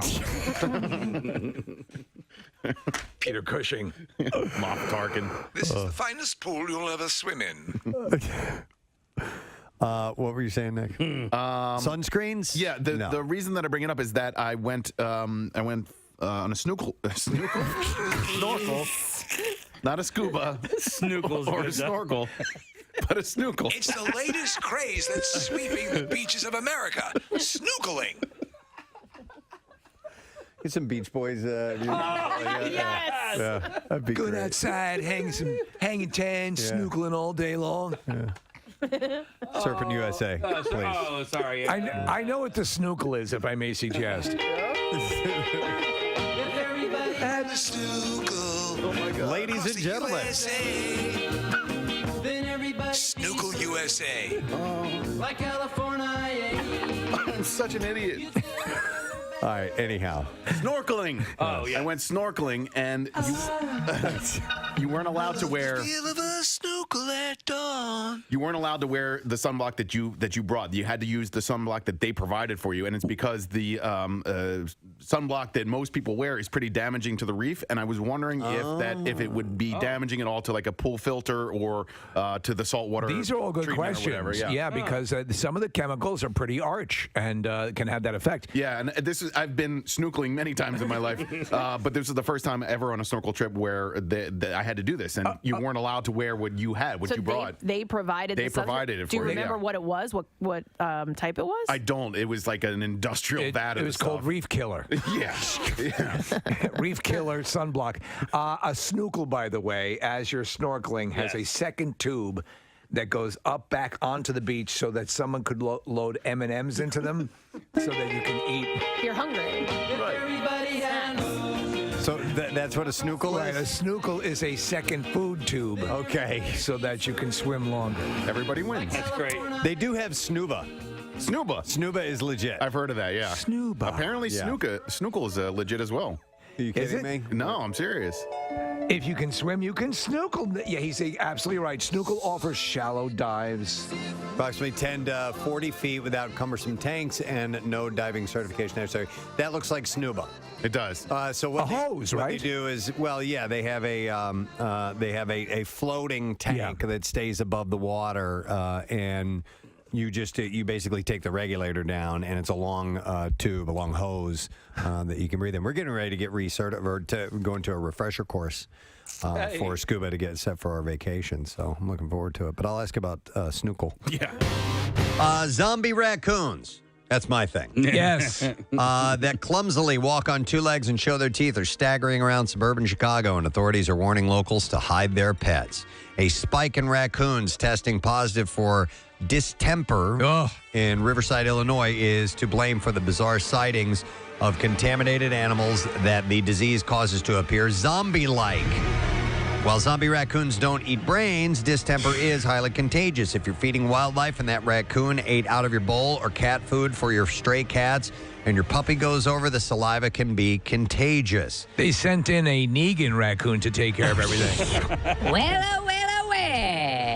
Looks like we got ourselves a problem in Chi-Town. Leaning back high. Looks like we got some trouble. Some trouble in Chi-Town. Going deep dish on this bitch. It's got a little leather jacket he wears. Yeah. Leaning back way far. Ooh, hey. In the home of Oprah. There was an email that was sent out that we were going to have our studios checked because there may have been bed bugs brought into the area. And we've had everything checked out. They actually just brought a dog in to sniff. Yeah, I think it was Jack Russell is what it looked like. Josie was her name. Josie is the dog. And She can there's no bed bugs. Well, no, that's not true. There were on a chair. Oh, was there? Yes. Oh, okay. Yes. Or yeah, it was sort of One like chair. a warm zone or something. A warm like that zone. They call those. That's what I There's call my not- chairs at home. Yeah, my warm zone. I think what everybody was worried about was an infestation, which I guess is not the case if it was just on the chair. I don't know. Just on the chair. The rest of the place is apparently clean. Josie scoured our studio and nothing. And I'm never coming back again. You would have thought there was a radiation leak here. Yeah. So I never told my wife that there was a bed bug. She wouldn't have let you go to work. No. That was the first thing I told my wife, and I started laughing. Yeah. Because, listen, I'm surprised that's all we have. They're ripping the entire building apart, walls that haven't been opened up in years. Yeah. I imagine at night there must be a big vermin hoedown when we leave. Because you walk around, there's these cavernous like a wall will disappear. There's a big opening now. Yeah. There, you walk down one hall, it's 11 degrees, and then the next hall, it's 1,400 degrees. It's a whole new environment. It's like you're on some spaceship that's just, morphing all the time, and that's what this is here. Well, I'm just glad that they alerted us to it. Yeah. Because during some of the construction, apparently they were removing asbestos, and nobody ever told us. Well, that's when that wall went up down at the end of the hallway. Yeah. Because and I almost walked into that wall. That's how quickly it went up. I started to turn down and go down to what I thought was Chuck's office down the hall that used to exist. Like Looney Tunes. And there was a wall. So my wife will, when we go check into a hotel, it's always the same situation.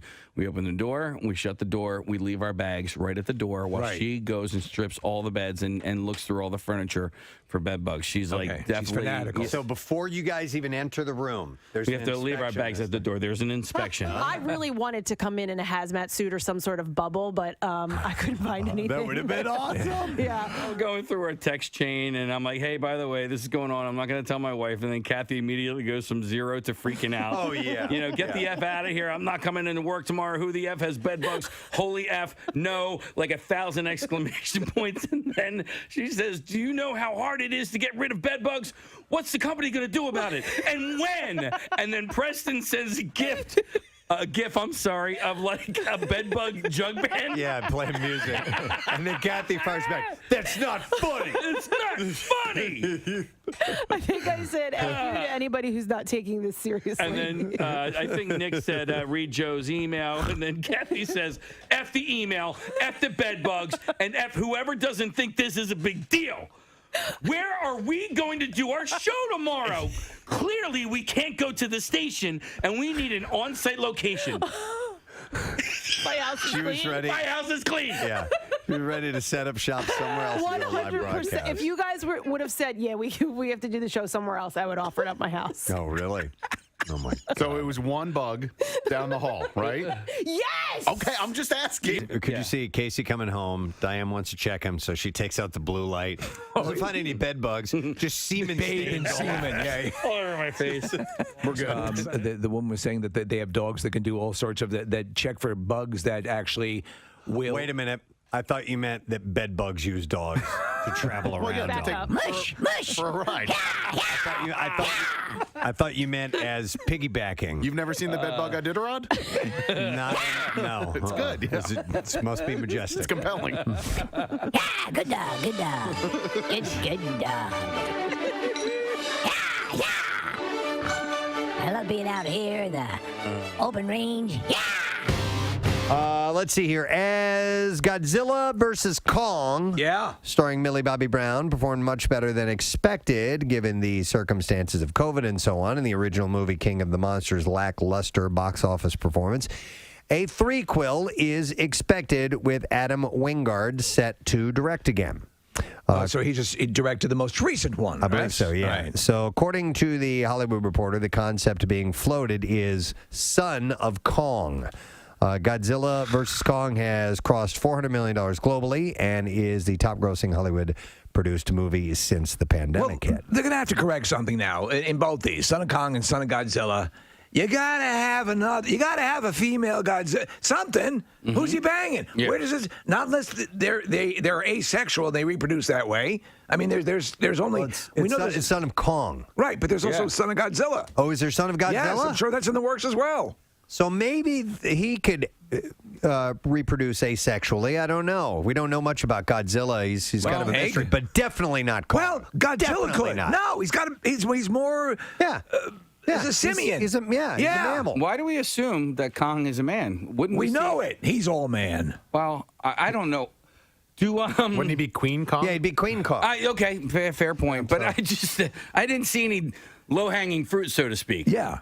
Yeah, they left that out. In fact, can you on apes, or do they? I've never. Is there junk external? That's a good question. Apparently, it's pretty small. I remember. We talked one point about animal genitalia. Yeah, but even on Kong, it would be big enough. You're right. But it'd be the size of a proportionally VW, you know. Yeah, it'd be the size of me. Be as tall as Steve. I want to see King Dong. I want to see it. There actually was a movie called King Dong. Of course, yes, there was. Yeah. Well, maybe it's a rom-com. Like he's romancing this lady, and that's about how they have the baby together. Oh, the next Kong the movie? next one, yeah. 4 weddings and a King Kong. That could be something like that. We'll have to see. An inspiring story. Giant ape walked into her life.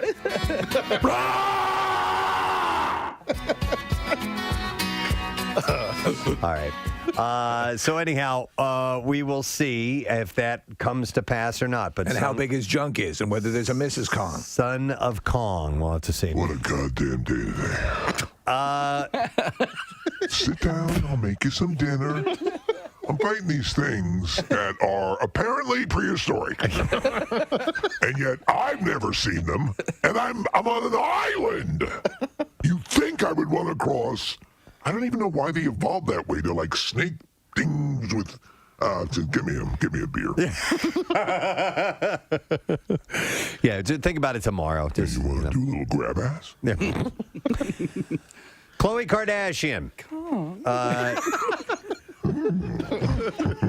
Let's take this upstairs. Kong! What are you doing? Just a little finger stuff. Oh my God. There's no little finger stuff in here. Oh, it's bigger than my penis. No, it's perfect. A lot of gorillas are like that. It's okay, baby. It happens. No, not to me. It's those dumb lizard things that I met today. You can't stop thinking about it. I'm distracted. Forget about the lizard things. Come upstairs. Let's have some oysters. Okay. Should I move on to Khloe Yes, Kardashian yeah. now? Okay, thank you. Same size. I have the floor now. Maybe that. There you go. King Kong marries Khloe Kardashian. Today, it was, I guess, 25 years ago today or recently within the last week or so. I think it's today. It's a magical day, or at least a magical time. You can sort of feel it in the air. Yeah, you even look outside Yeah. and the trees are swaying, I think, in honor of the fact that it is the 25th anniversary of the movie Twister. Yeah. A legendary film. Oh, my God. Legendary, horrible film. I remember looking forward to going see. I took my mom. She was visiting in town, and I took her to go see the movie. And the big hook were the effects. That's 'Cause it. At the time, the effects were kind of groundbreaking. The CGI depicting these tornadoes. And they were amazing for the time. They did a great job. Yeah. It was such a stupid movie. The whole concept. It was just piss poor. Yeah. Yeah. The rival storm chasers. yeah. There's the corporate storm chasers and the more grassroots in it for the love of the storm. The whole background story on Linda Hunt's character, Helen Hunt's Joe Harding. Not Linda. Yeah. Very, very different. Yeah. So the Helen Hunt's story about her dad being sucked away in a twister while they were in the storm cellar, and she's always had this love-hate relationship with the storms. But it's horrible. But again, at that time, the effects-wise, you'd never seen anything like that. No, effects-wise. So here's my vivid memory of this movie. Because if it was 25 years ago today, I was just getting done my junior. I deliver these stories. A couple of shout-outs. I missed a couple of them. I got this from, let's see. This is from Sarah Perez in Glassboro.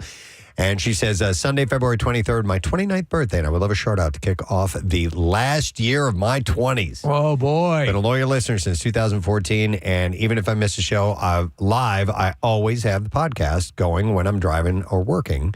And the Bizarre File is my favorite segment. But I love listening and laughing to the myriad of topics you guys talk about daily. You guys rock. Love you.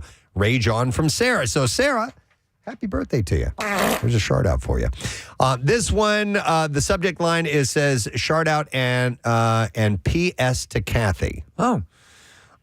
So it says, my name is Cameron, and I've been asking my husband to give me a shout out for years, but he has a short attention span. So I don't blame him for not getting around to it. When my birthday coming up February 23rd, I thought, screw it, I'm going to give myself a damn shout out. I'm a podcaster, and feel free to get to this whenever. I'd like to give myself a shout out for starting a business from my parents' living room when I was 20 years old and building it up for the past 17 years to now have my own storefront and 3 incredible employees. I am a mom of 2 amazing kids. who are about to change the world with their kind hearts and compassion for others no matter what. And my husband has always been my biggest cheerleader, telling me I can do it when I sometimes think I can't. Thank you for keeping me going all those years. I worked alone, building my business and podcasting you guys the whole time. Nice. Every struggle was worth it, and I'm so proud to be providing a better life for my family. Love you guys forever. Gadzooks. That's from Cameron Edwards, and she says, by the way, I'm a streamstress specializing in bridal gown tailoring. She said there aren't many did I say streamstress? You said seamstress. Seamstress. Yeah. By the way, there aren't many seamstresses out there in their 30s. Okay, fine, late 30s, she said. Every once in a while, the subject comes up on the show. Every time Kathy applauds bridal seamstresses and the miracles we can pull out, I always appreciate her respect and our field and expertise. So thank you, Kathy. Oh, that's nice. I'll give you the part that Kathy prefers. That I prefer, Kathy's favorite. Yeah, you don't often see, usually they're older women. Yeah. A seamstress at a bridal salon. Yeah, for sure. Yep. All right. And then this one says, let's see. This is from the YouTube crew, Steve. It says, hey, Presbo, can you send a birthday shout out to Sinbois, a.k.a. Brian, on Monday the 24th. This year, he's turning into an old man who yells at clouds officially. Can we get a YouTube from Steve? Thank you so much. Love the YouTube crew. YouTube! So there's a shark. There we go. And so that's for Sinbois. Do you know what that reference is? The old man yells. It's a Simpsons meme or gif of Grandpa Simpson. He's just like cursing up at the clouds in the sky. Yeah. All right. And then the last one I have is, it says, Gadzooks Gang, I would like to send a birthday shout out to a fellow YouTuber that goes by the name Sinbois Blade or Sinbois Blade or Sinbois. You doing this again? Sinbias? No. It's you literally, the last shout out you did was for the same person. Well, they're spelled different. Okay. So Sinbois in this first article, first one I have is spelled SYN-BWAH. Okay. And in this one, it's spelled SYNBIOS. It's still his birthday. So it's still your birthday. Hey! Glad we did that. All right, let's do the B file. WMMR presents Preston and Steve's Bizarre File. Brought to you by Pro Team Collision. If you find yourself in an accident, trust the pros at Pro Team Collision, your trusted auto body repair shop located in King of Prussia. And you can go to proteamcollision.com. In Massachusetts, authorities are asking for the public's help finding a man accused of mistaking a local bar room for a restroom. So according to Beverly Police, the patron turned a local drinking establishment into their personal bathroom by pissing all over the bar. Oh, no. So I didn't see video of this. I saw a caption, and I think the guy just kind of stood up and peed on the bar. Was he arcing over, or was he tall enough to just piss down on the bar? Don't really know. Both are an accomplishment. Yeah, so anyone with information about the incident or the man responsible is asked to reach out to Beverly authorities. Police said, let's keep our local establishments a place for good times. Beverly. Not biohazard cleanups, but the guy felt it was appropriate to pee all over the bar. A tourist has been killed after leaning out of a train to take a selfie on a famous railway line and hitting a rock. Oh, boy. Olga Permanova was traveling on Sri Lanka's iconic Podi Manike line, I don't know, where the accident occurred, and she suffered horrific injuries after smashing her head and falling off the train. So you could open the windows and stick out the window. No, it's not that. It's. I'll explain in a second. So they point out a few other, many other stories that popped up about tourists dying in horrific circumstances in a similar pursuit of the perfect picture. Last August, a couple plunged 80 feet to their death while posing for a photo near a waterfall in Bali, Indonesia. Weeks before that, a woman was hit by the new Canadian Pacific Empress steam locomotive while posing too close to the tracks. And in the UK, 2 university students were found dead at the foot of a waterfall in Scotland after reportedly attempting to take a selfie at the top. So this woman, the police said Olga died after falling off the train when attempting to take a selfie while hanging from the train footboard. The woman knocked against a rock, fell off the train, and sustained severe injuries. She was given emergency treatment, but she died from her head injuries. So the reason I asked that is because I follow this couple that travel the railways of the world, and they were on one particular train, and in every car, the windows could be lowered, and every car is posted, do not stick your head out, because they go by so many things where there's no obstructions room. that'll rip your head off. Yeah.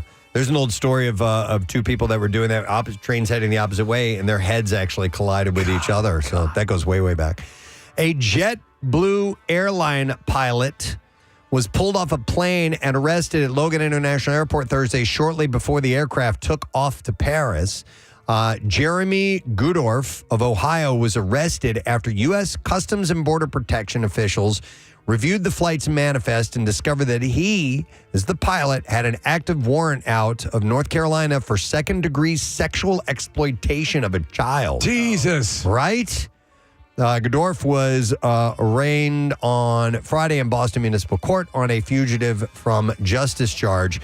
He pleaded not guilty and was given a $10,000 bail. God almighty. Details about his charges were not made available. Question, who's into child pornography? Right? Oh, my God. JetBlue said that they had placed Goodorf on indefinite leave. Yeah, maybe after even this. fire him. Yeah, they might. Yeah. You might want to fire that guy. Let's think this through. Wow. Mystery surrounds why someone keeps dumping individually wrapped cakes by a main road in Wales.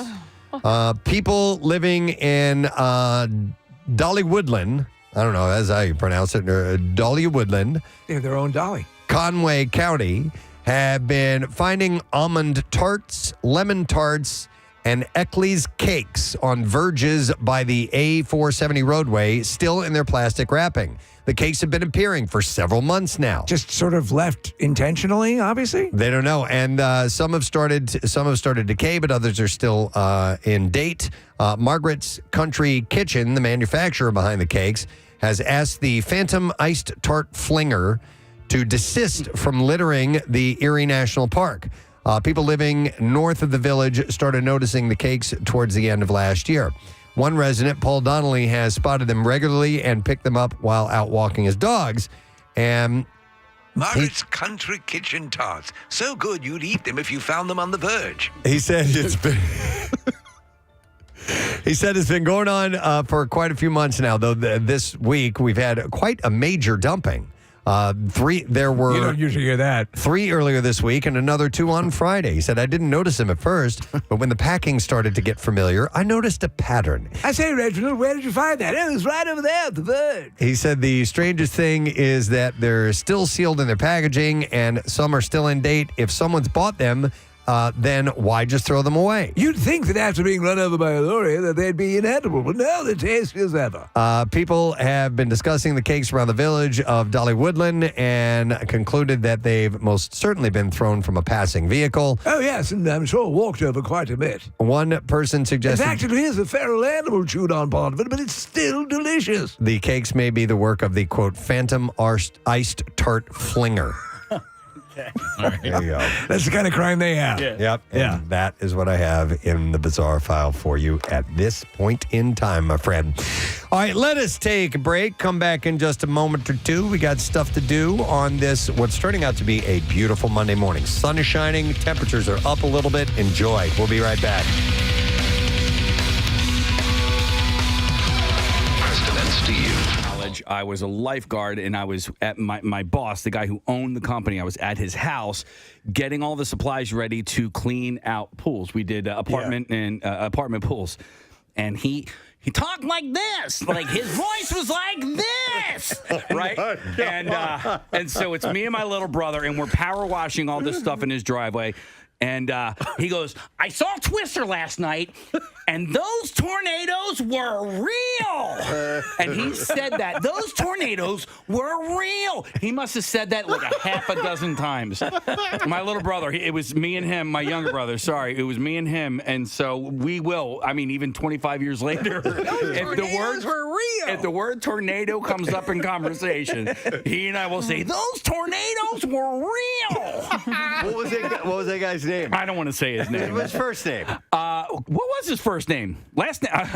You just know his last name? Joe. Okay. Let's go with Joe. Hey, Joe, how were those tornadoes? Those tornadoes were real. I love that story so much. Was he suggesting that they had incorporated? What was his point? Was that they were not created for the movie, that they were corralling tornadoes and using them in the film? I think what he meant to say was those tornadoes looked real. Okay. But he said that they were real. And he had like a real affinity towards just weather. He loved weather. He was a all weather guy. Yeah, he loved weather. It was like Philip Seymour Hoffman in the movie. Well, I mean, listen, he owned a pool supply and lifeguarding company, so weather was definitely... What I really love is weather. Yeah. Weather's important to that line of work. Absolutely. Yeah. Those tornadoes are real. Oh, my God. I wonder if my That's brother great. was texting me. It's almost kind of Don Nazi. Yeah. Uh-huh. And I tell you, Wait, I just said Don Nazi. Very different.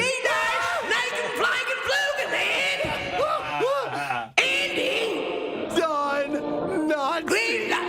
Citizens of Mayberry, I find nice and gloomy. Oh, my God. I didn't even mean to do that.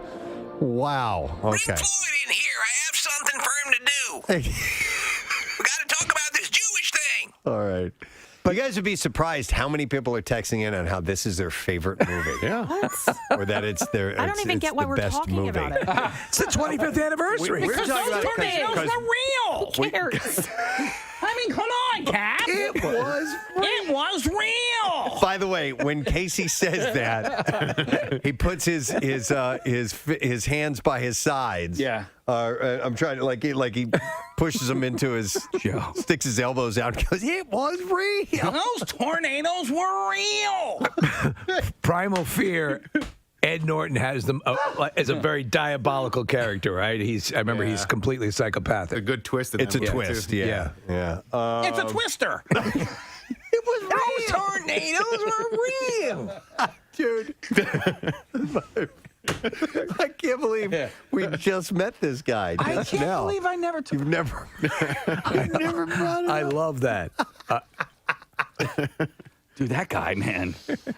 He lived in this beautiful, huge home. I'm like, how the hell, like looking back on it, I'm like, how the hell did you just own a pool company? You know what I mean? Anyway. There you go. Yeah. All right, well, good on And he him. My family money is real. I want to get movie reviews from that guy. Yes. Other movies. Other movies from Joe. Yeah. I love it. After grieving her husband Prince Philip's death, Queen Elizabeth is back to her royal duties. On Tuesday, she made her first official appearance following Philip's funeral. And she was seen... Oh, grinning. I thought it said grinding. I thought it said gurning. She's gurning. Now, what's this? I'm sucking my chin into my mouth. Wait, do we have the bell? It's the gurning. Her Royal Majesty will now suck her chin into her mouth as part of the royal gurning.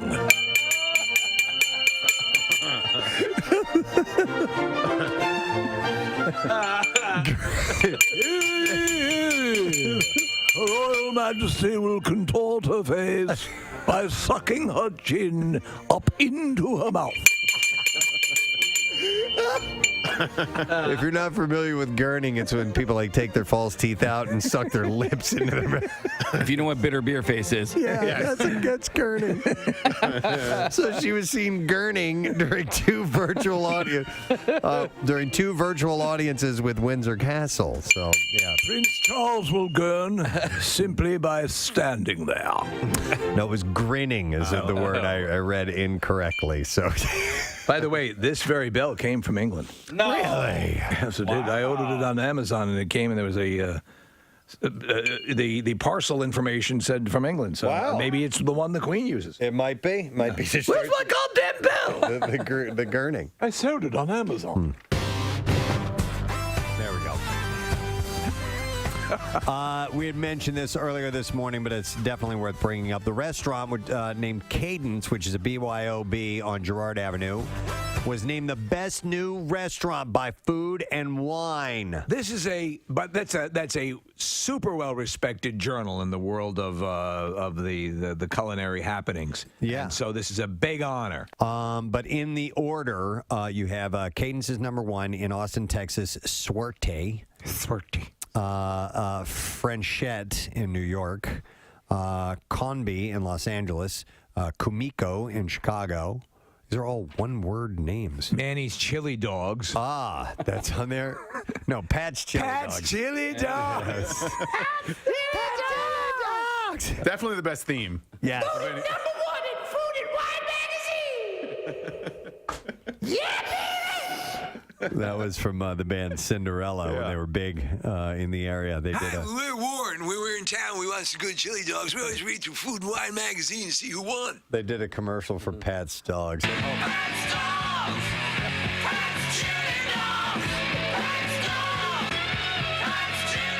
That building is now a We Buy Gold. Oh, is it really? We buy gold. Gold for sale. No more chili dogs. I'm not going west.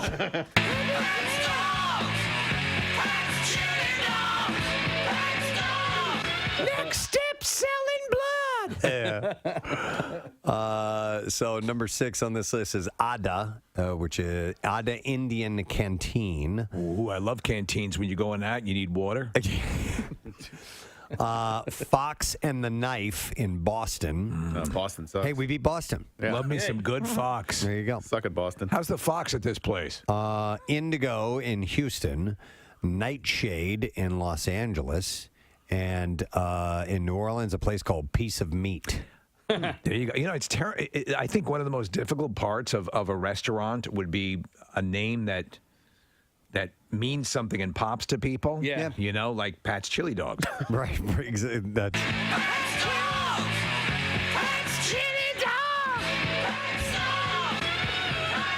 Yeah, I mean, you know, the name will only get you so far, but it is an added bonus. Answer the phone, by the way. Thank you very much. I don't know. If you had a restaurant, what would you name it? I'd name it Answer the Phone. Yeah, thank you. Because I'm sorry. I'm tired of waving my arms. Yeah. It's been happening You the lose last few business. days, and I'm just going to say Answer the phone. Answer from the now on. goddamn phone. Yeah, answer. In fact, I'll say it that way. Yeah. That should be the name of the restaurant. Answer the goddamn. Answer the goddamn. Answer the goddamn phone. Great food. Answer the goddamn phone. Open all night. We've been mentioning all morning long, tickets for the MM Barbecue go on sale right now. It is exactly 10 a.m. Yeah. You can get your tickets. The lawn seats start at just $25, and we want you to get on board because we want you to be there for all of the bands and all the activities that are taking place. We're going to have Aaron Jones, who we just played, Dorothy, Mammoth, Wolfgang Van Halen's band, Mammoth, he will be there. Dirty Honey, Cheap Trick, The Offspring, and the band that this gentleman is in, who is joining us right now. We're so excited to have Jane's Addiction on the bill. Yeah. And like I said, I've seen them before. I saw them at the Spectrum ages ago. Amazing, right? Blew me out of the water. One of my favorite shows in that building of all time. Please welcome Mr. Dave Navarro. Our show today. Good morning, Dave. Hi, guys. Hey, thanks for coming on. Thanks for having me. That's a very nice welcome. It's our pleasure, man. Like I said, yeah, I've seen you guys before. I know the kind of energetic show that you bring, and that you guys get the audience in on the party. You make it happen. And it's been a while since we've partied, Dave. So big expectations. It's been a while. Yeah. Well, big expectations for me too. I got to tell you, the other night, LA is starting to open up and have indoor eating and dining and things like that. And I went to a restaurant the other night, and it was overwhelming. Just people and noise and things going on and plates being dropped. And then I thought forward to our show coming up in September. Got to hear this story. And it involves our program director, Chuck D'Amico. And I don't even want to set this up because I don't know exactly where to start with this. But it started off as something we thought, we've heard millions of stories like this, and then it became one of those things. I think, and there's like 9 levels on which just about everyone can connect to. Well, I think you could set it up. Sorry, I think you could set it up by saying that there's so much sickness going around, and That's true. everybody's getting something. I'll set it up like this. I got a text message from Chuck last week, and it just said "dude," right? It might have been "dude" with an exclamation point, or it might have been "dude" with a period, but either way, it was just "dude." And then I responded back, "dude," with a question mark. And then he responded back, "Hey, do you want to see something really gross?" And I responded back with, "Yes, please." And he sent me a picture, and then a phone call had to happen after I saw this picture. What was in that picture? I don't even want to describe it to you. Okay. Because he's going to tell you the story of how he ended up at hold this on. picture. No theme song? Oh, shoot. Yeah. You know what? man, Yeah, we have never given Chuck. No, I have my He's theme got a theme here. Right? Oh, Yeah, baby. yes, yeah. All right, that's enough. Great song. all by right, the way. so what happened? Listen, I know you guys wanted to have me come in here and talk about this, but I found myself being really, really nervous about it. Yeah. Well, Because- Casey told us that this was a great story and you had a wonderful way to tell it. That's what he said. All right, so I'll do my best. I'll do my best. I apologize if it sucks because I'm not the storyteller, you guys. But I also feel like I'm having a little bit of PTSD. Oh, really? Yeah. Yeah. So, how much of it do you want to hear? All of it. The whole thing. Yeah. Well, you came in that day to our studio, and you were like, "Yeah, I'm not really feeling great." Yeah, and I was so- like, and I had just come off being sick for a long time, and I was like, "Oh, this Right, so this that's isn't the- good. Why is he And you know here?" what? By the way, to that, Kathy, you had the look, and I know because I've had that look. I know that I look that way when I'm working to suppress stomach sickness. Something. Like I'm going to, just, you were at the beginning stages of that, something's bubbling and it's not going to turn out well. You were still in denial. So I came back too early. Yeah. So I hadn't been feeling great. Everybody was off on Monday. You guys were off on Tuesday, but I took a sick day on Tuesday to get to urgent care. Right. Because people like Kathy that I knew had the flu, and I was trying to kind of cut it off at the pass to see if I could get ahead of it a little bit. Right. They prescribed me nothing. They urgently prescribed you nothing. Right. So they said just take regular cold and flu medication, right? Like over the counter, Zyrtec, Dayquil, that kind of stuff. Now, this story kind of starts with the daily medications that I take every day, and then it's going to end with an extreme appreciation for car detailers. All right. So I already take like an anti-anxiety depression medication. There's no shame in admitting that. No. Shout out to Lexapro. Right? Millions do. So I take that. I take a cholesterol pill. I take a high blood pressure pill. I sometimes take a probiotic, and I take this huge vitamin. By the way, all this chat has made me realize I need to take my fiber pills right now. So you take that while you Right. Go ahead. Right. So I take this handful of 5 or 6 pills every morning, and then that morning, my buddy Brian had been sick also. Oh, yeah. And he told me he's like, "Hey, I heard you're not feeling great. I have a Z-Pack left over. Let me bring you that, okay?" Dr. Rice going to love that when you share antibiotics with your friends. Oh, believe me, I feel like we're going to hear from him soon. So I take that giant handful of pills. Then I take the 2 cold medicine like Dayquil. Right. They're like horse pills. By the way, do you have anything in your stomach? Did you eat? No. Then I take the first 2 Z-Pack pills. Right. Okay. Chuck. Then I'm driving in and I have like my Kind bar every day and a cup of coffee and all that kind of stuff. And I feel fine. Then I feel just good. a bran muffin and a Preston's stick already of making dynamite. fun of Yeah, me, yeah. just with his eyes. I can see it. So I have all this in my stomach, and I don't know if you guys remember, we had no internet on Wednesday. Yeah. So we have our morning show meeting, which, by the way, I thought was quite productive. Yeah. I thought it was very good. We covered a lot of stuff. Kathy was pleasant-ish. Yeah. And it went pretty well. So after the meeting, we're getting on to about noon, right? Still no internet. So I go back to my office, and the reason I bring up the internet is I can't get a whole lot done. You can't even program music. Yeah, I can't. That comes into play here. Okay. Yeah. So I look at the clock, and I'm like, I'm ready for the next two Z-Pack pills. So I take the Z-Pack pills, and I come in to catch Casey and bother him, see if he wants to grab some lunch. He says no, and I burp, right? And I can taste something. I'm like, man, that is not pleasant. Like whatever that is not good. And then I realized 37 pills in your stomach. And then I realized, all right, well, I really haven't had much to eat. So I went out to get something to eat. I get pizza. I eat it in my car in the parking lot. Okay. I will often do that because I can listen to the radio station. I can catch up on some phone calls, things like that. I made 2 phone calls, and literally during the second phone call, I'm like telling my buddy, I'm like, man, I don't feel so good, right? And if I could, I would just go home, but I can't because the music isn't done for the next day. My computer's in my office. I'm like, I'll just go in and I'll tackle what I need to get done, like the bare minimum, and I'll pack up my stuff and I'll get going home. Because what I really, really, really want to do is lay down at this point. I just really want to lay down.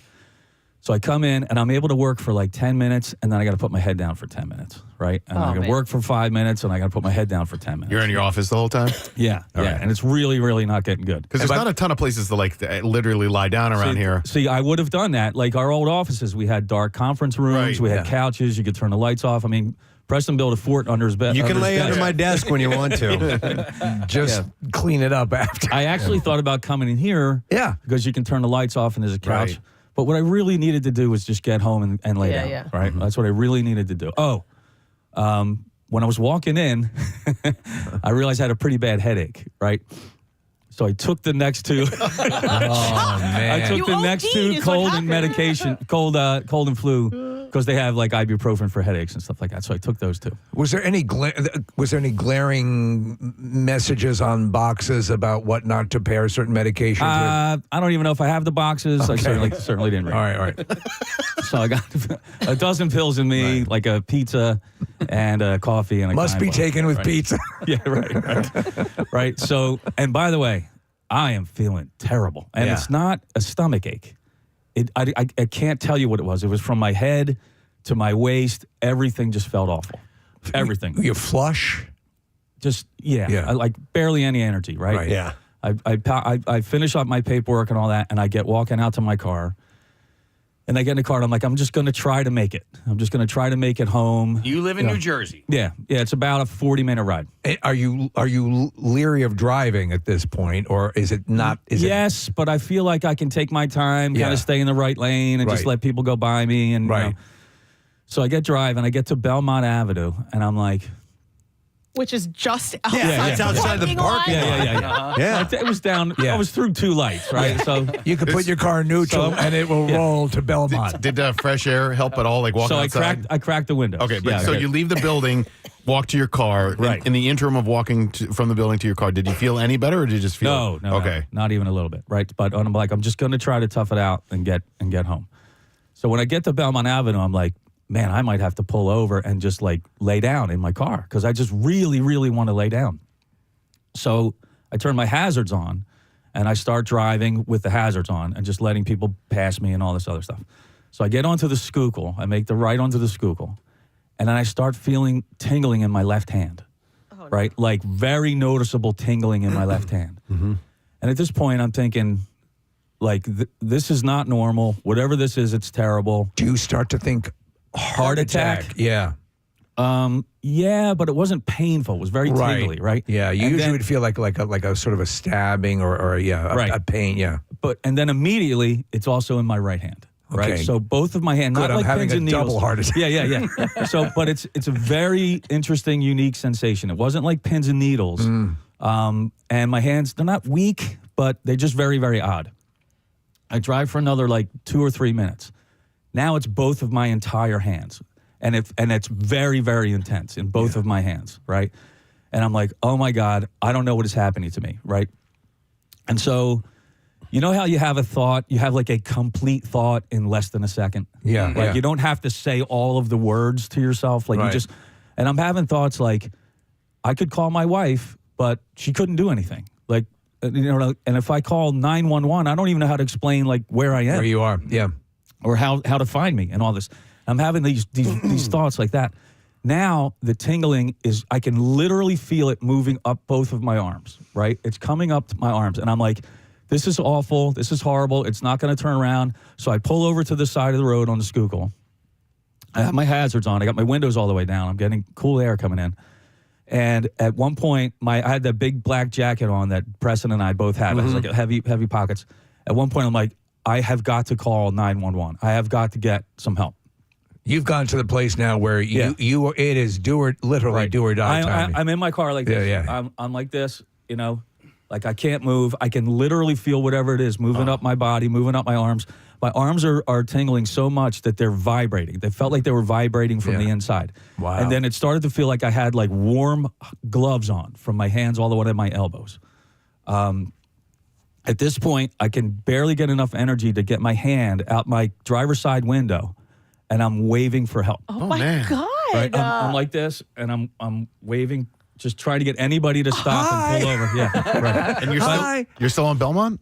No, I'm on the Schuylkill. So I'm on the side of the Schuylkill. So to someone passing, they're just seeing sort of a lazy hand flopping outside of the window. And I'm just like, you know, I can barely move it. I had no energy, no control, anything. I can't even open my eyes. I couldn't get my phone out of my pocket. Like I'm like this. I could barely move my fingers. Wow. And I had this thought where even if I could get my phone, I can't turn it on. I can't dial it. I can't explain where I am or what's happening to me. Right. And I'm literally saying to myself, I don't know if I said this out loud or just in my head, somebody please help me. Oh wow. God, Right. I'm going to die on this godforsaken freeway. So those thoughts that you have that are in an instant, I'm having thoughts like, I'm going to be found on the side of the Schuylkill dead. Yeah. Or I'm going to pass out and I'm going to wake up maybe on the ground or in a hospital or something like that. Or this is it, right? So and then all this. With this, all of this, completely. You know that you haven't programmed the music. Pierre's going to play whatever he wants. Done. Yeah, it's done. That was totally done. By the way, even when I do program the music, he plays whatever the hell he wants. So, I mean, that is, to put that, you know, and we've all danced up to that precipice, maybe not as profound as you had it, but this is it. This is it. It's happening. I am at the doorstep. I wouldn't say I was making peace with it. Yeah. Because I was not what I wanted. Yeah. But I had zero energy to resist anything. It was taking over. My body was shutting down. It was complete blackness. Yeah. Right. I did see you were blacking out. So I thought I kind of wanted to black out. I'm like, I want to black out and just like either just wake up again or not. Right. I'm having all kinds of crazy thoughts about my family. Right. You know, and I by the way, the things you don't think about is amazing. I didn't think about work. You know what I mean? Yeah. You know, like I'm just thinking about my wife and children. Like I knew I have life insurance. And, Blake Lively. Yeah, Blake Lively. Yeah. I was seeing stars, by the way, and I knew you would say celebrities, but it was total blackness. Yeah. But I was seeing stars. They were white. Huh. They weren't like star shaped. They were like fireworks. But you were passing out. But they weren't like exploding. They were just kind of there. Like they were just kind of there. So whatever's happening is coursing through your entire body at this point. Yeah. It's just all the way. Yeah. And by the way, it never felt like a stomach ache. It never felt like that. But I'm at a point where I feel like it's all the way up to my neck. Yeah. And you took more pills? Yeah. No, I'm ready. The image I had in my head was like a light switch. Like the light switch is going to be clicked down. Yeah. It's going to be clicked down, and I don't know if I'm going to die from it or just pass out from it, right?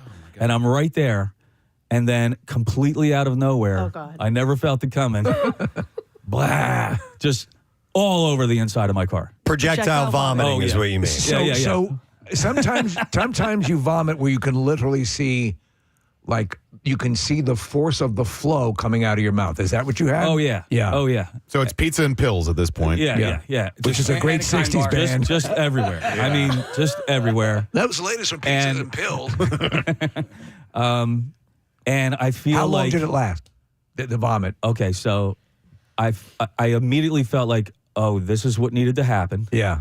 I feel maybe 1% better. Oh, geez. Like it had just started to turn the other way, and then another one. Right, Another wave comes through. another wave comes powering out. Oh, right, God. And you right? didn't make it out the window And then that this time is- either.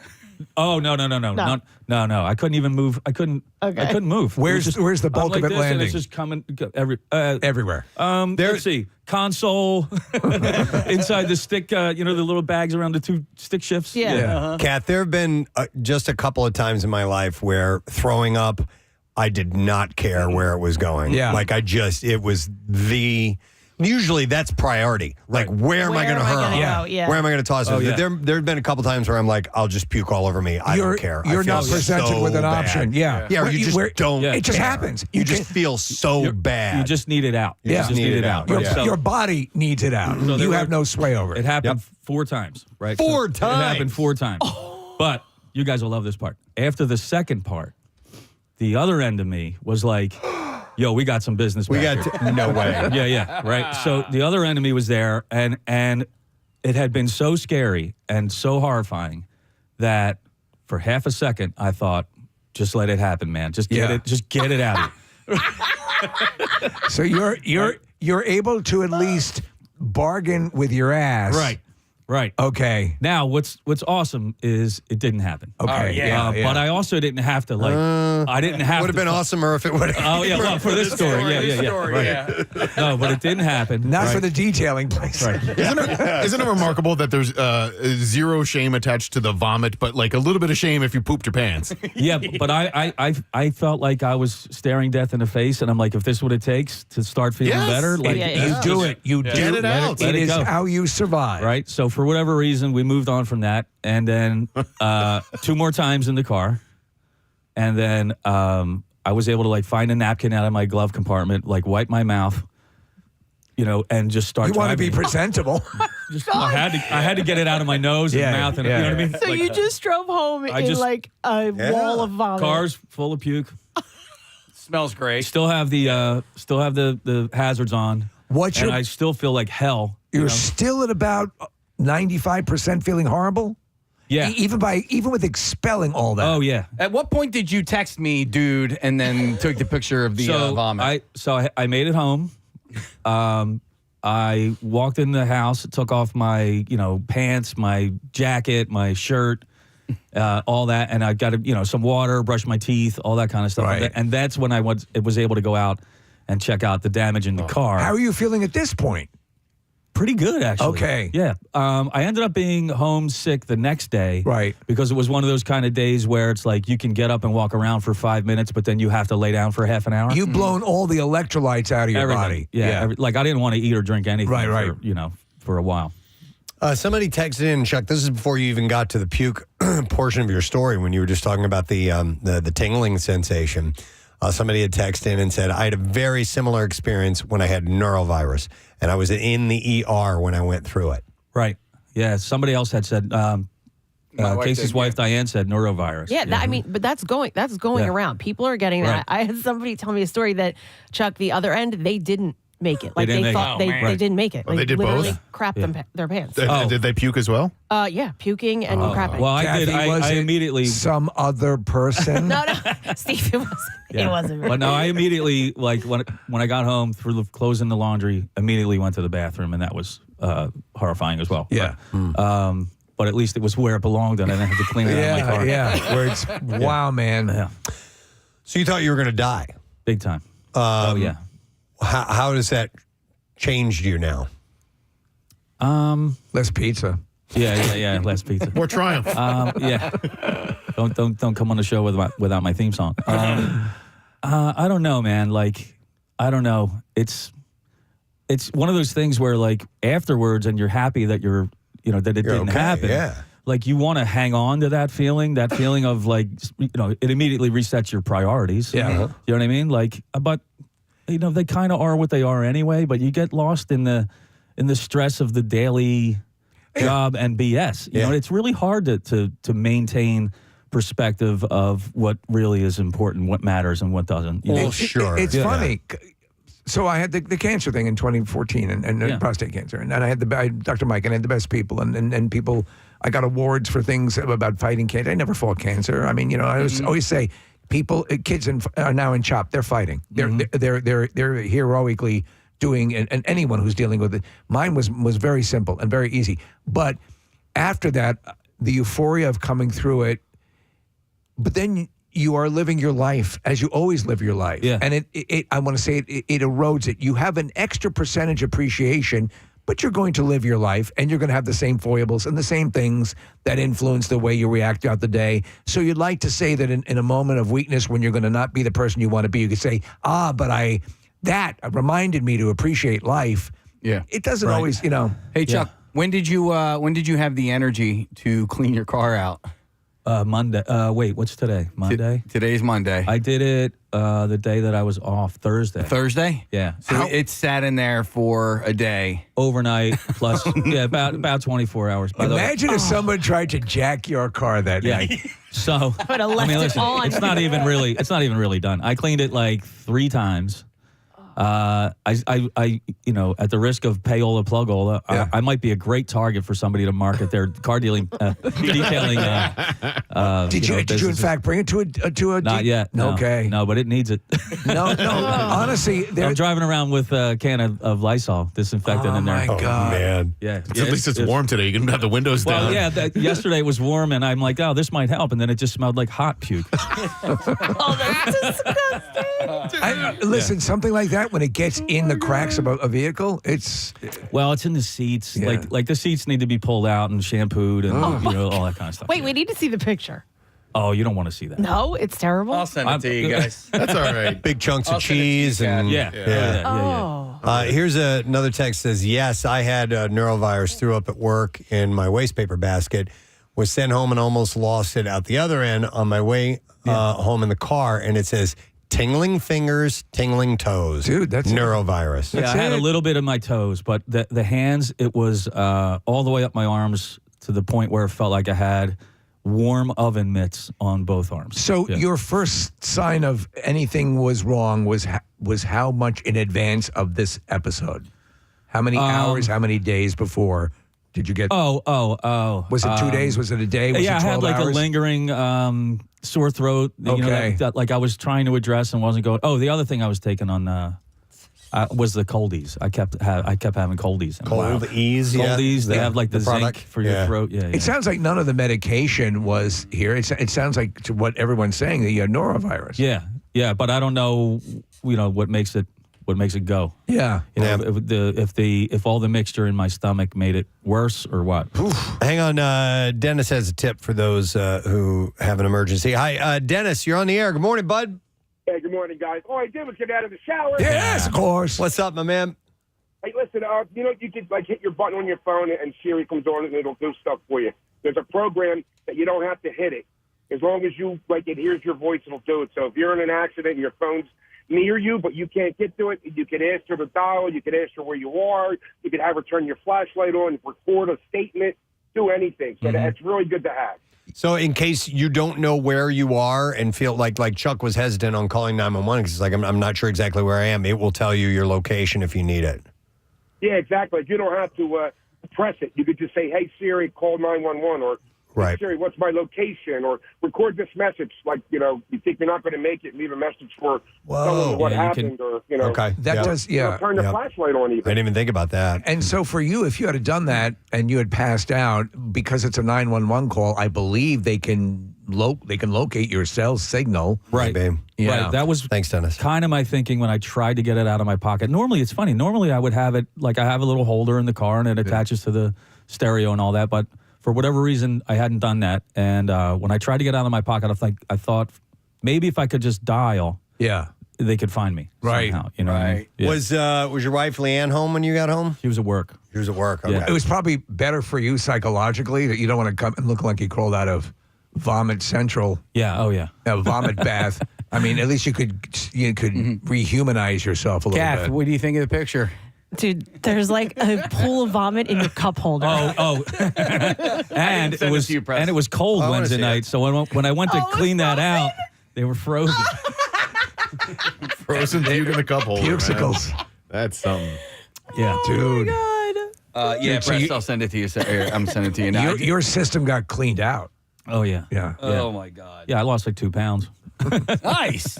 Yeah. Good kickstart to your diet. Yeah. Like that. Wow, Chuck. Yeah, I'm looking Summer at this bod. picture. That is gnarly, dude. Man, oh man. Wow. It was hard. Yeah, I've had many occasions in my life where, like the moment after you puke, I feel so much Yes. better. Yeah. So much Yeah, better. you feel good. afterwards. It's just the worst leading up to it. Yeah, it's fleeting. You know, that Yeah. moment of feeling better it's over pretty quickly. But look, I've thrown up in the past. You know, you get a sick stomach, you start to feel it coming up. Like you can almost fight it for a second. Yeah. This felt completely different. It felt completely different. It felt like my whole body was shutting down. No, Yeah. well, clearly, but you've heard it described the exact same way from other people that had the norovirus. Yeah. When you're looking for assistance, I'm curious to the pulled off to the side, and you're no one responded. No, clearly. I would have taken anybody to do anything for me. Right. Like anybody. Stop and just do anything for me. I wonder what you could do if you're that incapacitated to. I mean, would you have opened the door and would it? I mean, you don't want to crawl out of the car into an active highway, right? What would you? I couldn't move. Yeah. I could barely wave my arm. Like Yeah. I could barely lift my arm. So even out the hoisting window. yourself up to an open window and hanging out, Opening my eyes was. Yeah. I didn't feel like I could do that. Man. Damn, man. Yeah. It was Wow. awful. Yeah. That's horrible. And so your ability to drive was definitely forget no, it. forget it. Wow. Yeah, no. Hang on, I got John wants to commiserate. Hi, John, you're on the air. Good morning. Hey, Preston and Steve, how are you guys? We're good, buddy. You wanted to tell us an interesting story about yourself. Oh, it's an extremely interesting story. So one day I had a training at work, and I got off around lunch. So I went with one of the guys I work with to a local bar. We had a beer. I ate some wings. I went home. So after I leave the bar, I realized that I think I got to use the bathroom. Okay. So I was like, all right, well, I can make it. I'm about 30 minutes from home. It's not that bad. Not even 10 seconds later, it's that bad. Oh no. Are we talking diarrhea? Oh yeah. So I'm in like, I don't know. It's all Amish fields and horse fields. I'm like, all right, there's going to be a Wawa. There's going to be a Sheetz. There's going to be something. I was like, I'm not pulling over in front of these houses and doing this. They're God-fearing people. Yeah, well, it got to that point. I was like, all right, screw it. I'm doing it. So I pull over, and I get out, and I am now barely able to walk because if I don't clench, here it comes. It's knocking. So, I get around to the passenger side of the car. Well, the car at the time, it locked. So, everything except the driver door. So the door was locked when I went to open it. Oh, no. On the way back over to the driver door to unlock it, full bore, there it is. It's here. It just lets go. Oh, no. I mean, dude, when I tell you, like, it was like, I mean, if you've all changed a diaper, most of you, it was, when you talk about a blowout, it was a blowout. So now I'm on the side of the highway cleaning myself. I had to take my boots off. I had to cut my pants off and underwear off. Luckily, I had a knife. And leave all my clothes on the side of the road and drive home with literally nothing on. Literally nothing on. Fully naked driving home. Full bore naked. Use the socks to wipe. It was. I'm not embarrassed by it. So I call my wife and I say, "Yo," and I'm upset. And she thought I got in a car accident. Yeah. And I was like, "No, baby, it's worse. I wish." It's worse. Worse accident. Yeah. So I told her about it, and I was like, "You need to meet me in the driveway with a towel right now." Like, and she thinks it's hilarious. And so I get home, and she's like holding the towel outside, trying to play games with me. I was extremely embarrassed, and now I'm not. I think it's funny now, but Yeah, so I ended up going in there, getting in the shower. While I'm in the shower, round 2 happened. Oh, no. At least you're in the shower, though. No, I had to jump out of the shower. Have you guys ever had to use the toilet while soaking wet? Oh, yeah. It's not comfortable. It sucks, yeah. So, but everything worked out. I washed myself up. I actually sold the car. That's great. I cleaned it up a little bit, and about 2 weeks later, sold it. Not playing the game. That was a horror car. Yeah, the horror car. But I want to tell you guys, I'm coming to Cardboard Classics this weekend. I can't wait to see you guys. Yes, make sure you remind us of who you are when you get there, John. Oh, absolutely. All right. You guys will probably never forget this. All right. Yeah, it'll be great. We'll see you there, Thanks, guys. John. Have a good one. Thanks, buddy. We'll see you. Oh, my God. Driving home completely naked. By the way, and this is a totally different subject, and we do have to take a break right now because we have a guest coming up, but I would imagine it's perfectly legal to drive completely buck naked, right, in your car. I think there is something concerning shoes, perhaps, but I think you could be, believe it or not, I think you could be completely naked. It wouldn't be indecency, right? It's not public indecency. I don't know. Take that up for a spin. All right, Chuck, thank you for sharing. That is freaky, and thanks. sorry you went through that, but glad you're alive. Let's have a great week, everybody. Yeah. Wow. All right, well, we do have to take a break, but we have to play his theme music on the way out. So. Chuck D'Amico, Program Director, WMMR, alive and well. We're going to take a break, come back in a second. Actress Melissa Rauch from Night Court will be joining us. Stay put. Man, I'm not even prepared to be in a restaurant. What baby steps? But you know what I mean? Like, what is it going to be like walking out onto like a festival audience with you guys? But I'm excited to do it, man. It's been a long time. So, well, the way we're pretty psyched. The way it's progressing is that so the show is it's at the end of September. So again, everyone's sort of feeling their way. It's like the cobwebs are lifting and the doors are opening and everyone's looking above ground. And by that time, I think we're going to be in a nice swing of thing. But I can't think of a better scenario, especially since it'll be a little bit cooler in September. Yeah. And the roster's great. And Preston's seen you guys a number of times, and I've always wanted to see Jane's Addiction, and this is people are freaking out. Oh, that's great. Thank you for that. Yeah, I'm also super excited to see Wolfgang Band. Yes. Yeah, we've been talking quite a bit about that, David. I want to get your take on this because the music that we've heard so far, very impressive. He had a lot to live up to, and that's another thing. And I'm hoping for the best because not only is he a young musician trying to make his way, but I need somebody to carry on that Eddie legacy. Legacy. The mantle? Thank you. Yeah. And that's got to be a tremendous amount of pressure on him, I assume. I'm sure he's gladly going to take this on, but it's got to be a weird position to be in. Yeah, I would imagine the best thing for him is to acknowledge that and be aware of it, but to just do his own thing, man. Yeah. He's his own human being, and like he's got his direction musically. And from what I've seen, it is very different than Van Halen. It's a little bit more, more modern rock, I suppose. Yeah. But he's fantastic, and I want to see him. I want to check out the band, and I'm going to do everything in my power to not tell him how much your dad meant to me. It's hard though, right? It's going to be impossible, but you know how hard that's going to be to not do. But I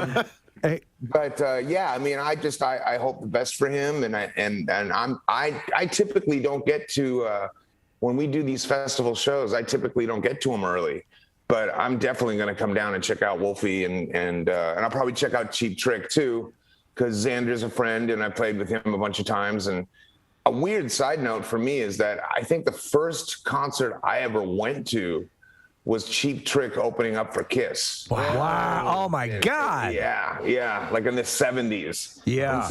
And so to be on the same bill with them as Cheap Trick and as Jane's Addiction is a pretty big deal for me. Just in terms of having a little personal clash with my own history, I suppose. Well, Dave, I have to tell you, I had my upper thigh felt at a backyard barbecue to a Cheap Trick song in the 70s. So, yes. I don't know that we can top that experience for you.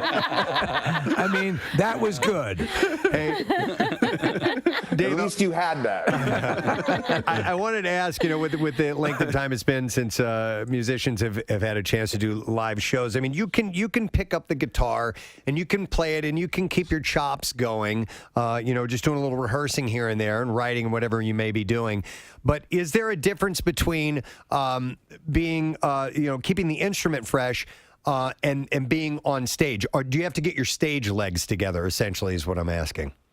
I mean, I don't know. We've been doing it for so long. And, believe it or not, Jane's Addiction has historically taken years off, years of hiatuses. And so, we're just coming out of COVID. And it's been a while since we've been on stage. But we are, ironically, very used to getting back together after years of not doing it. So hopefully we are experienced in trying to make it look seamless once we get back on the stage. But usually when the first downbeat happens and Perry gets into his trip, it's pretty easy to get lost in that environment and just kind of go back to second nature. Yeah. Fortunately, a lot of these songs have been with us for 30 years, so it should be pretty seamless. I'm sorry to interrupt. Dave Grohl has this special coming out about the van life, evolutionary period of a band. Was that you guys? Was that Jane's? Were you guys doing that? Yeah. Okay. Oh yeah. We our first tour was in a van with the entire band and the one crew member that we had and all of our gear in a U-Haul behind us, and literally taking turns driving and just freezing and sick and hating each other and in close quarters. And when you do get to a motel, you all share a room. It was the early days were rough stuff. Well, I was surprised to find out when Dave is mentioning when Nevermind came out, this album is out. It's starting to hit. They're still in a van traveling to shows. It is, this is a groundbreaking record. This is huge. This is rock and roll history right here. And they're still driving around a van. When Nothing Shocking, were you guys still doing the van thing when that came out? I know that we had a couple of tiers. Okay. So we went from a van to what we thought was a great idea, which was a Winnebago. Okay. So it wasn't quite a bus. It was a Winnebago. It was literally like a mobile home. And we broke out a window. One of the side windows got shattered somehow. So we were literally touring around the East Coast in the dead of winter. Oh, no. With just freezing cold 75-mile-an-hour wind just wafting through the Winnebago. Did you try to tape up like a trash bag or something? Well, you try. You try everything. And then finally at some point you're like, fuck it, we'll deal with it. We just we just sat there and dealt with it. But I think that, I think there's something to be said about those old days that we really, I don't know that we would be the same band without them. We really had to, there were gigs, we were putting in vans and we'd pull up to the club and we would load out and load in our own gear ourselves. So it would be like a Jane's Addiction show, thank you, good night, and then start winding up cables and putting guitars in cases and trying to push your amp off the stage, get ready for the next band. I really appreciate having had those experiences. As much as I would never want to do them again, I think they really taught us how to be a band. I was in my 20s. I was a band guy. I'm a drummer, and so just a couple of last year, I was like, I got together with some guys. We created a cover band, and we went out and we played some gigs. And I tell you what, Dave, on that first night, at 3 o'clock in the morning, when we're putting the last bit of crap back into the van, I'm like, what the hell was I thinking, man? This sucks. It's a little different when you're 17 and you're pushing stuff in. You know what I mean? Right. Right now, my lower spine cannot handle carrying an amp. It's just not going to happen. Dave, we're able to Zoom with you right now, and looking over your shoulder, is that a cuckoo clock up on the wall? And if so, what's the story behind that? Actually, there's probably 12 of them in this house. I collect them. That's cool. It's just a weird thing. And, cuckoo clocks, when I was a kid, that was in cartoons, that was the symbol of crazy. Yeah. If someone was crazy, you'd see a little cuckoo or a bird would come out. And I just kind of came with this whole embracing. I do a company called Dual Diagnosis, which is it's an art/clothing company that's geared at lifting the stigma of mental health issues. Right. And there's a whole story behind the cuckoo. I don't know if you know about it, but if you look inside that box, it's all complicated gears and springs and coils and wires. There's this little bird that's trapped in there. It can't fly out because it's held down by these weights. Yeah. You see the weights that hang down? Right. Which could be, its emotional baggage, for instance. And so until it drops that baggage, it can't fly and reach its full potential. Wow. And it's locked in this confusing box that's making it crazy. So, yeah, I collect them, and then we also use them artistically throughout the Dual Diagnosis company, and that's spelled DUAL diagnosis, and dualdiagnosis.com. Well, I never realized there were so many metaphors attached to a cuckoo clock, but I think that I invented them, but they were. But that's good. I can completely see that because I'm fascinated by little mechanisms and the artistry of that stuff, animatronic things, and all of that. Have you yourself ever designed a cuckoo clock? I designed what I called a cuckoo clock wristwatch. Was when I took that clock and I duct taped it on my arm. Okay, that counts. This is a crazy watch, but no, I'm not a tinkerer. For instance, I love watches. I love components. I love things that work like that. But I mean, these things, they're kind of genius, and the implications, like the humorous implications that they contain, are kind of funny, and you just don't see them anymore. But if you look around my house, like I think there's one over there. Yeah. There's one there. There's one on the other side. So there's like 15 of them in here. But the best part is that they're all set at different times. Yeah. So throughout the day, just a different bird is coming out. That's great. And it will literally drive you insane. I mean, if you're not insane already, put up 5 cuckoo clocks. You know what it's like. Yeah, my sister's actually obsessed with cuckoo clocks as well, but she does not have one. Maybe that is a good gift for me to get for her. It's a great gift, and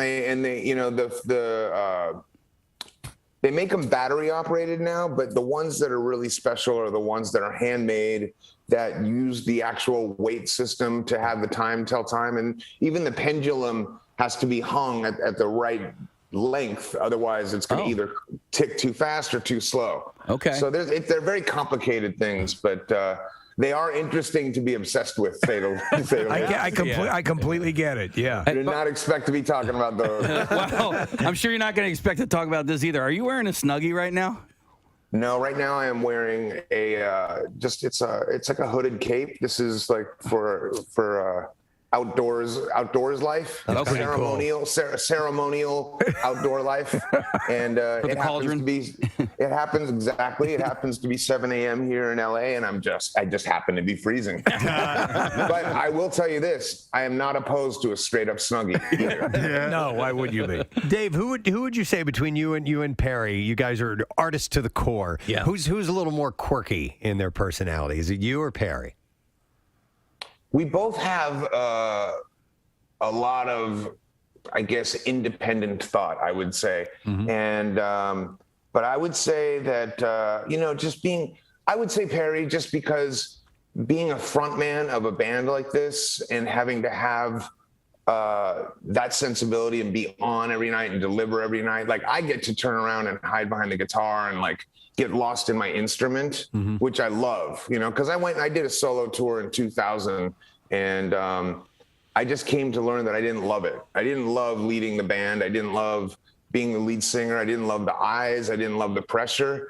And Perry can do that really well, and he, in fact, loves it. So I would say that there is a component to his personality that allows him to be that extroverted on stage and do it with authority and conviction. So Thank you, Kath. We got a guest on our Xfinity mobile guest line who's going to be joining us, and she's a North Jersey gal. Yes, she is. By the way, spent many years on Big Bang Theory, and now is Judge Abby Stone as she presides on Night Court. So please, did we have music, Casey? We do. Right here? Yeah. There we go. There you go. Please welcome Melissa Rauch to the show this morning. Good morning, Melissa. Oh, good morning. Thank you so much for the music intro. That's an awesome way to set up my morning. I mean, Thank you so much for that. it's an iconic theme, don't you think? It really is. It really is, and it just pumps you up. It does. Well, so you're the producer on this show, which is I watch and enjoy quite a lot. Were you? How did this come your way? Was this always something you were interested in rebooting, or did they present you with the opportunity to do this? How did this end up coming into being? After I got off Big Bang Theory, I had this production deal at Warner Brothers where Big Bang was. And I was thinking about what I wanted to do next. And I knew I loved doing multi-camera sitcoms, that are shot in front of a live audience. And I was always such a huge fan of Night Court. I remember watching it as a kid. I'm sure a lot of it went over my head. I remember watching it with my parents and them saying, cover your ears during certain parts of the show. But I always loved it. There was something very different about it. The comedy is so left of center and it had these beautiful moments of heart. And I thought, this is such a great construct for comedy. It's just a revolving door of stories that come through the courtroom doors. And it's timeless. And so I spoke to them about getting the IP for the show and seeing if we could do it. And then we reached out to John Larroquette to see if he'd be interested. And he said, absolutely not. And then, but we started a friendship and he left the door a smidge open.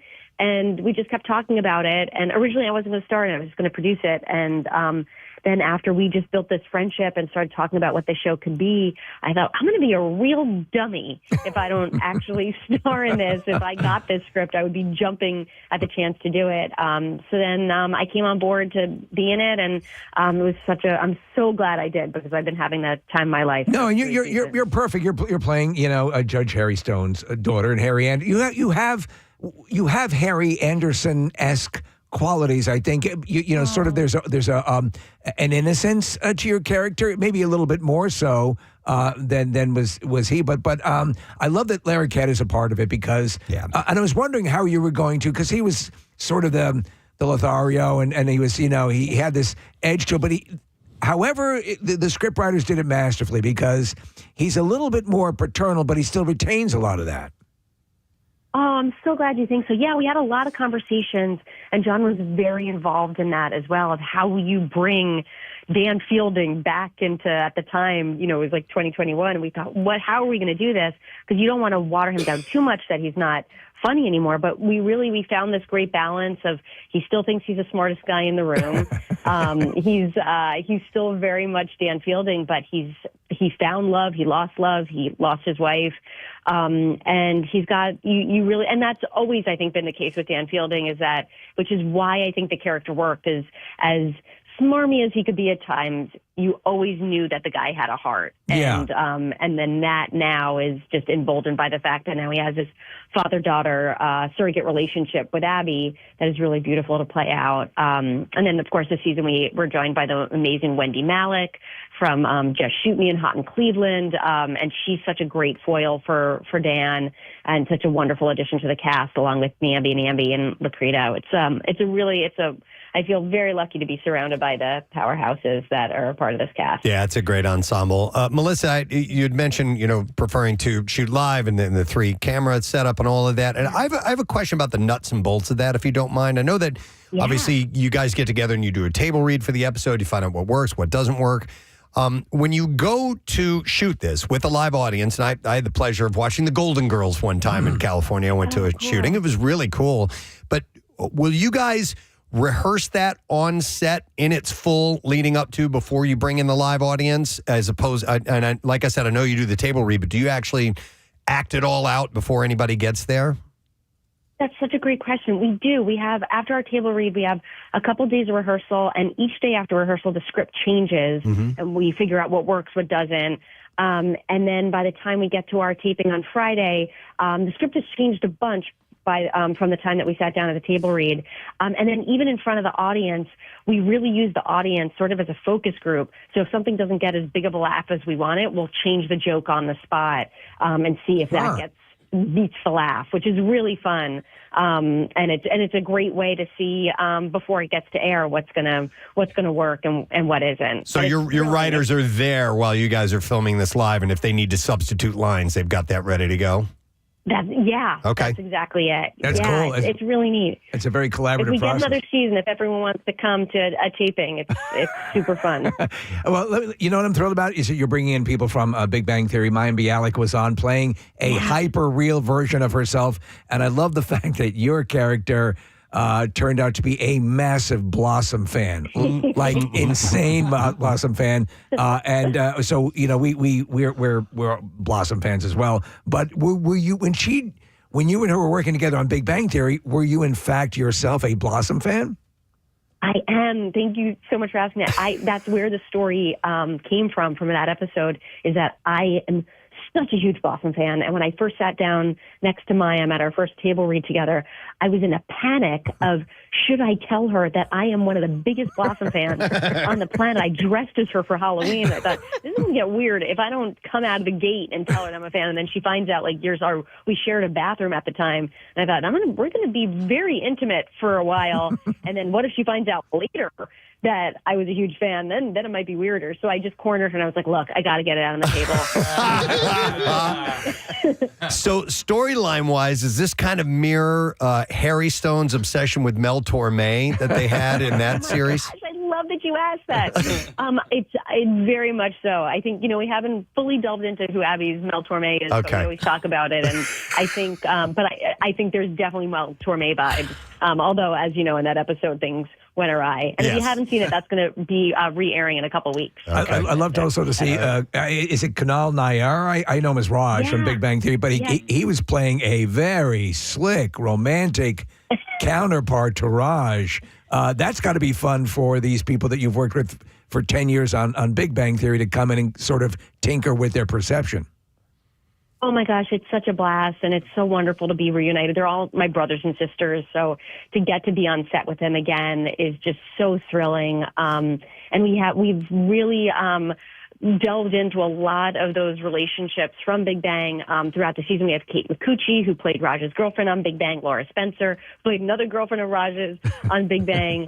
And we really love the Big Bang universe as fodder to come into the courthouse. No, it's great. It's great. Melissa, I loved Night Court when I was a kid, and there was an episode of 30 Rock where they had a mini Night Court reunion where Kenneth got to see the Harry and Margie Post get married, and Charles Robinson was there as well, and sadly all of those actors have passed away, but soon you guys have Marsha Warfield on the set as well, which is so freaking cool to see these legends come back.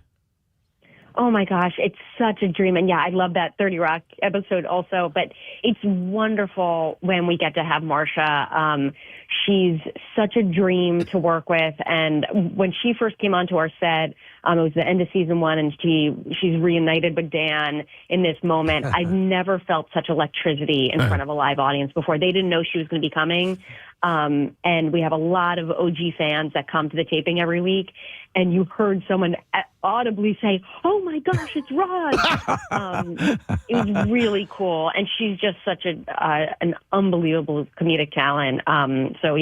It's so special when she's there, and to get to see her with John also is just really, really extraordinary. So I have to ask, because I'm a massive Batman fan, and Kaylee Cuoco played Harley Quinn, and you did as well, right? You did VO work for Harley Quinn. Did you compare and contrast your performances, or any notes you exchanged? Oh my gosh, we didn't. It was just so coincidental. When I finished working on that, she had already been in the works starring in her version of it. But I'm just always cheering her on, and she's so, that show that she does with Harley is so funny. And we were just so excited that both of us got to live in that world for a bit. Well, the Night Court itself, and you said at the beginning of the interview, it is a great forum for, it must have the most amount of guest actors. I mean, you have guest stars constantly because you have to fill that courtroom every night with people who are pleading their cases. I mean, it must be the job to get right now, right? Oh my gosh, it's so fun. We've been so fortunate and we are so excited by the fact that people want to come and play with us because I think it is such a fun show to do because you are in front of that live audience. Most actors do come from a theater background.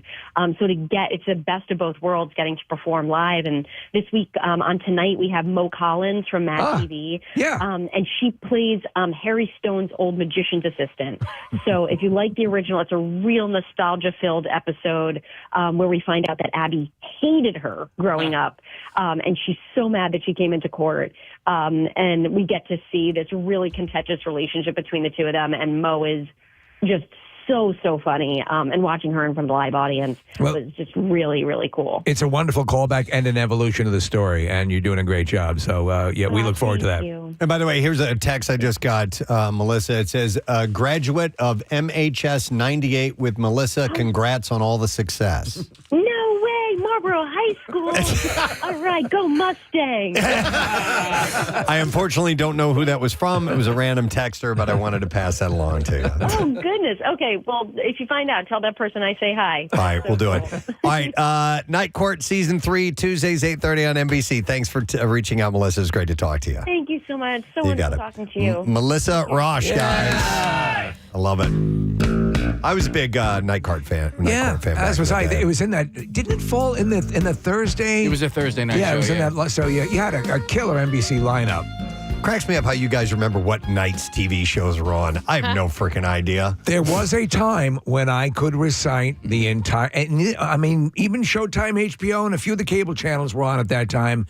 But now you'd have to be Stephen Hawking to be able to recall all that stuff. But yeah, it was a big thing when the night was. You know, when you were this is my Thursday night. Well, Thursday night was like a huge night for sitcoms. NBC crushed the competition for years with their lineup. All right. Well, speaking of TV, apparently there's something Kathy wanted to tell us about. It was like seen on a TV show or a movie or something like that. Oh, you were watching something and you Yeah, so a show that you liked, but you had to turn away. I'm really into watching Landman and Landman. Yeah, with Billy Bob Thornton. Okay. And I was really into it, and there was a scene at the end of the season that I couldn't watch. I actually had to fast forward through it. It was a torture scene, and I couldn't get through it. I couldn't watch what was happening and what they were doing, and the thought of if it was real. And I had to fast forward through it. What was the nature of the torture? Just like a beating. They put a nail with a hammer through his thigh. Right. And I couldn't watch it. And then it got me thinking. I'm also watching Doc with Scott Wolf, with Scott Wolf, and I watched it. I like it. Yeah, I really like it's a really good show. It's a good show, but it's a doctor show. It's a medical show, so there's a lot of needles. I can't watch and they show it. They'll show the needle going into the skin, and I'm like, I can't. That I can just kind of I will actually cover my eyes or turn my head away. But this this torture scene at the end of Landman, I had to fast forward through. There was this scene in the movie Hostel where they cut this guy's Achilles. Oh my God! So he can't walk away. I had a very, very hard time with that. Could you take? So it's funny because sometimes it's the way it's presented. Could you take for example, could you take that same scene in the original Pet Sematary when Gage cuts the Achilles on Ed Gwynn, right? Yeah. I don't remember. Herman Munster. Fred Gwynn. Yeah. Mm-hmm. Oh, Fred Gwynn. Yeah. Also from My Cousin Vinny. Yes. Preston, he doesn't get his Achilles cut. No, but he's a great foil to Joe Pesci. What is a Ute? What are you doing down there? I'm cutting your freaking Achilles. You mentioned the substance earlier. And listen, I'm going to preface this by saying I am a giant pussy when it comes to all of this kind of stuff. I can't take any of it. But I tried watching some of that because you loved it. My wife loved it. Your wife would never make it through. I didn't make it through. And it's just if it's torture stuff or that type of gore, I can't handle it. Okay, so I can tell you this. And I think we can take it in certain things the way it's presented. Now, I can take anything. Kathy, I think if you want to kind of relax a little bit, Terrifier 3. But I mean, the substance, she couldn't take the substance. Good, you think? Kathy? Yeah. I don't know. I mean, there's not because. There's not like there's weird things that happen, but it's not like ripping apart and cutting or needles and things like that. So it's body horror, but it's not like torture sequences. It's deformation of sorts. What about boogers, Steve? Could you deal with boogers? I can do cinematic boogers. Okay. Oh, from dusk till dawn. Real light boogers, no. I think that's an album. Cinematic boogers. Cinematic boogers. Yeah. Because like on America's Funniest Home Videos, or a kid blowing a snot bubble, I want to vomit. Yeah, I'm all right with snot. But gore and the substance is pretty gory in the body. Stuff, right? Like the way that they take apart. Well, yeah, because I mean, so Kathy somehow arranged early on for me to see a screener when it came out. There's a back splitting. I forgot about that. Yes, there is, and there are needles. There's a lot of needles. So. I can do the needles, but the other gore stuff. Just real quick, Casey. Anybody else watching Severance, or just me? Just you, I believe. Okay, all right. Because there's this brain operation that happens, and even with that, I'm like, I'm gonna see what's happening on the wall over here for a bit. Started watching Napoleon. The opening scene of Napoleon is they're beheading. I don't even know who it is. I assume maybe it's Marie Antoinette. I don't know who it is, but I knew where it was going. I saw the guillotine. I was like, I'm just going to look away until I hear the thing come down because I can't do that stuff. I don't know what it says about me, but I have no problem. But I mean, I've been sort of raised on that for the longest time. And I've done those kind of effects when I was a kid. I mean, not to the brilliant expertise level that they're doing it now with movies. But I mean, it's funny because I knew someone who couldn't watch people get whipped. Okay. Like in Glory? Like that's the exact scene. Yeah. Denzel Washington, any sort of thing like that. Whipping, and it was obviously the horrific aspect of being diminished and you're garbage. We're going to treat you this way. But just the act of, in any movie of any kind, whipping was the thing that they couldn't take. And I think it was when it's depicted also with the lash marks and the blood, it was too much. Yeah, there's a scene in Master and Commander where a guy gets flogged as well. Yeah. All right, so Casey, with beheading, Napoleon is out, but what about Gladiator? Like with the sword chopping heads off? I don't like any of that stuff. Okay. Man. Yeah, and I think it's like, just even as a kid, what about as the orc getting his head cut off in Lord of the Rings? The only one that I was actually okay with was Thanos. I didn't see that one coming. But it was like all CGI, I guess. But, I just had like this fear of it when I was a kid. When I first heard of a guillotine, and I was like, I got you. Scary. No kidding. Yeah. Let me go to Corinne. Hi, Corinne. You're on the air. Good morning. Hi. Hello. Hold on. Can you hear me? Yes. Oh my gosh, I am fangirling out right now. I have been listening to you guys for years, and this was a spur of the moment call. I am driving to my son's school, and I heard Kathy talk about Landman. Okay. And I had to do the same thing. You had to turn away from that same scene? Yes, I'm a big TV person. I love TV, and I watch a lot of gore stuff like Landman and Outlander. If you guys ever watch Outlander, Heard about it. Heard it's really good. Yeah. Oh my! Like I can get it through a lot of stuff, but there's some stuff that is just I'm shocked that they actually put it on TV, to be honest. Really? So what is some of the more extreme things that you've watched and had no problem watching, as far as maybe a horror movie or gore? What's your level?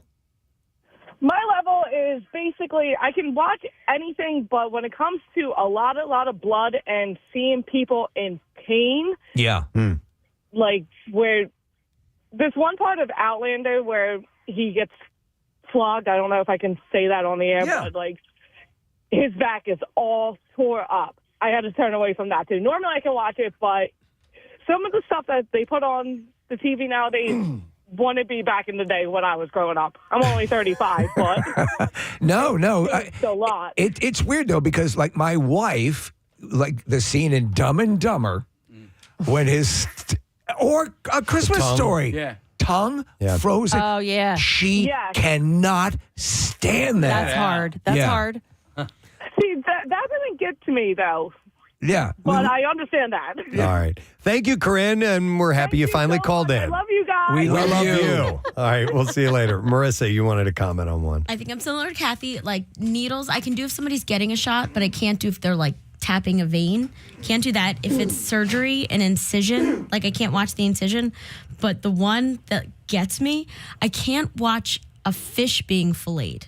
Oh, really? Like I would watch Iron Chef and the episodes when they would have the big fish. Yeah. I would have to like fast forward till they were kind of cooking. find that, wow. Yeah. Like I think I can watch an animal being filleted, but it's the fish that really gets me. Like when they bring out those like huge, like 50-pound fish and they're like, 2 arms some full and tuna. they drop it. Do you find that they start cutting it? Oh my God. When we had a guy a couple years ago who brought in like a fresh tuna that he had. Yeah. Oh, and like scraping it off Really? oh my God, no. So you could see a field dressed deer, and that wouldn't bother you as bad as fish. Yeah. Well, you don't eat deer. Interesting. Maybe You do eat fish. Maybe it's that's because why. it like makes the fish like a real animal, like an Makes it animal, but I human. do eat it. I was almost said makes it human. Yeah. No. Wow. Have you ever seen it in person? You ever seen? Oh God, I turn away. Okay. Yeah. All right. I, on the other hand, when you see like the Japanese chefs are preparing or they're slicing those clean slices. I was actually at a grocery store one time that made an announcement. They were like, we were about to fillet it was like a huge fish. Yeah. And they were inviting shoppers to come into the seafood section. right. I went over there and watched it. Yeah. I'm like, that's awesome. So it's pretty wild that skeeves Marissa out. Anything in particular in that realm, Preston, that where you have to avert your eyes? Not avert my eyes, but there are things that will absolutely make me cringe, like hyperextending joints. Right. Things like that. Like, Steven Seagal would always do that maneuver where he would crack a forearm. That kind of gets to me a little bit. What about like real injuries in real life and sports and stuff like that? Like those are tough. Casey and I, we've talked about this, but the Lawrence Taylor, Joe Theismann thing. Casey's never seen Joe Theismann. I've seen it. I never want to see it again, but it happens occasionally, and I have to turn away. And like nowadays, with high def and whatever, like, you get that. You're right there. Yeah, man. No, thank you. You know what? In fact, there was Harry Anderson. Okay, so we were just talking to the gal from Night Court, Melissa. And Harry Anderson was a professional magician before he was an actor. And I saw him on it was a magic special, and they had a variety of magicians. And he did this trick where he takes a very large needle and puts it through his forearm. Yeah. And he sits there and he spins it around and twists. He's sitting there going, "It's not real. It's an illusion. This is not real." And he's doing it on purpose. He's milking it. But like stuff like that skeeves me out. Oh, really? Yeah. Oh, yeah. Because imagine the sensation of moving stuff around. There's a scene in the cheeks too. There's a scene in Inglourious Bastards where the gal gets shot in the God damn it, in the shin. Yeah. And Brad Pitt comes over and starts sticking his finger in the bullet hole. Like stuff like that skeeves me out. That gets to you. You know what's funny though? In Tropic Thunder, when the director gets blown up, like that's actually hilarious. Yeah, it's fake. It's real. Let's go. We got a lot of people calling in. I have Tony. Hi, Tony. Good morning. Good morning. Morning to see you, Tony. What's up, bud?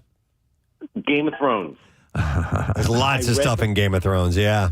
I read the books kind of as the seasons were coming on, and I knew that one season when the Mountain was fighting Pedro Pascal in the ring. I can't take that scene. Going to crush his head. And I knew it was coming, and I had to look away because, I could watch an eye dissection at the Franklin Institute. I've dissected things in school.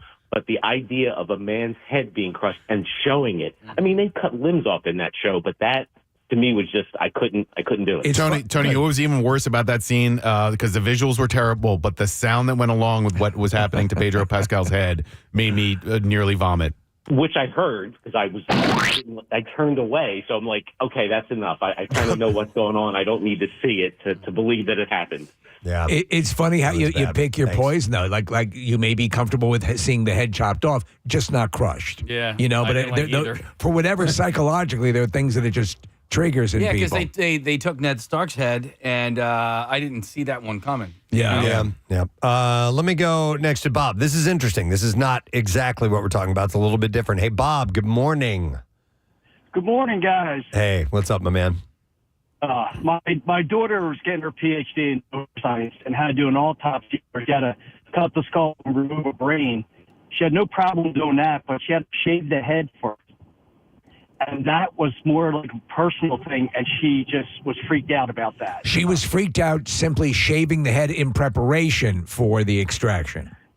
Yes. Huh. That's really weird.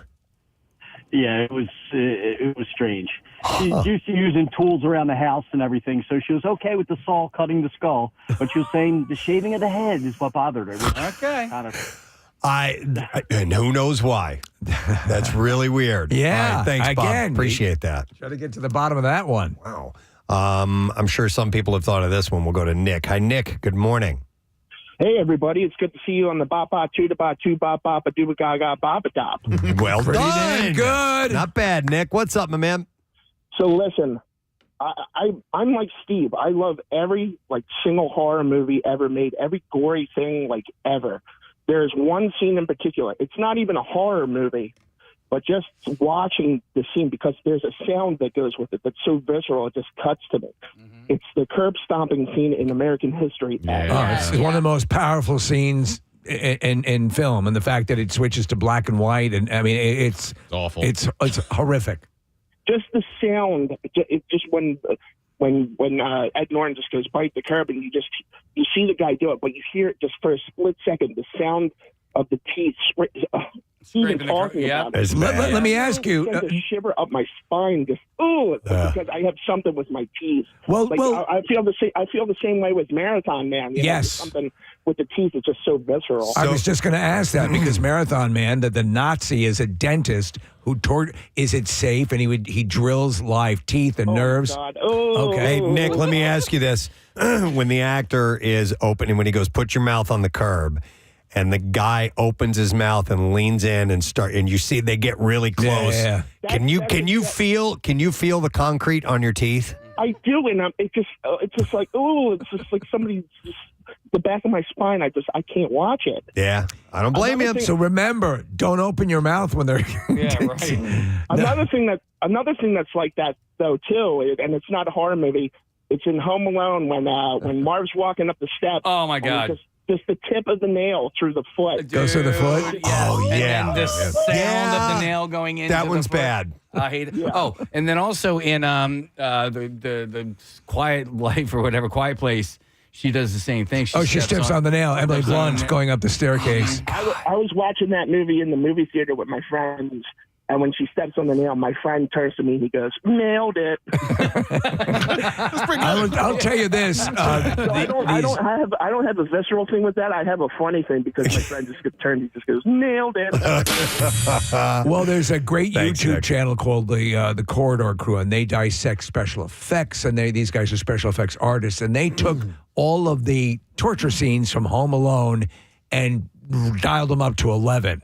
So his foot gets split in half. So honestly, if you were to hold a blowtorch to someone's skull, they show you what happened. So there's a video. If you go to Corridor Crew, they have the video up. Here's a text from somebody says scene they can't watch is in Castaway when Tom Hanks knocks a tooth out of his mouth with the skate. Yeah. At least you don't see it. Like it builds to it. I get it. You know what I think's worse though? There's a scene where he's in the water. He's trying to ride out the first time. The coral? And his thigh goes into the coral. No! Oh, that's gnarly. Oh, God.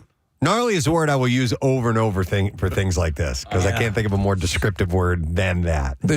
Man. In the Terrifier movie, Terrifier 2, there's one of which is legendary, as this Art the Clown is torturing this woman. He goes, basically has shaved her face off. He leaves, but then he comes back in with like a box of salt. Oh my God. Oh, jeez. I mean, it's so beyond. And then the third one, there is a chainsaw attack on two people naked in a shower, getting it on. that is, I mean, the chainsaw goes right up between the dude's legs. Yeah, it's Is that what you like about those movies? It is so excessive, done with practical effects, and it is so over the top that I sit there laughing because it's just insane. But what I do love about it is that with both movies is that there is a good and evil. There is there's world building going on, and you are supposed to.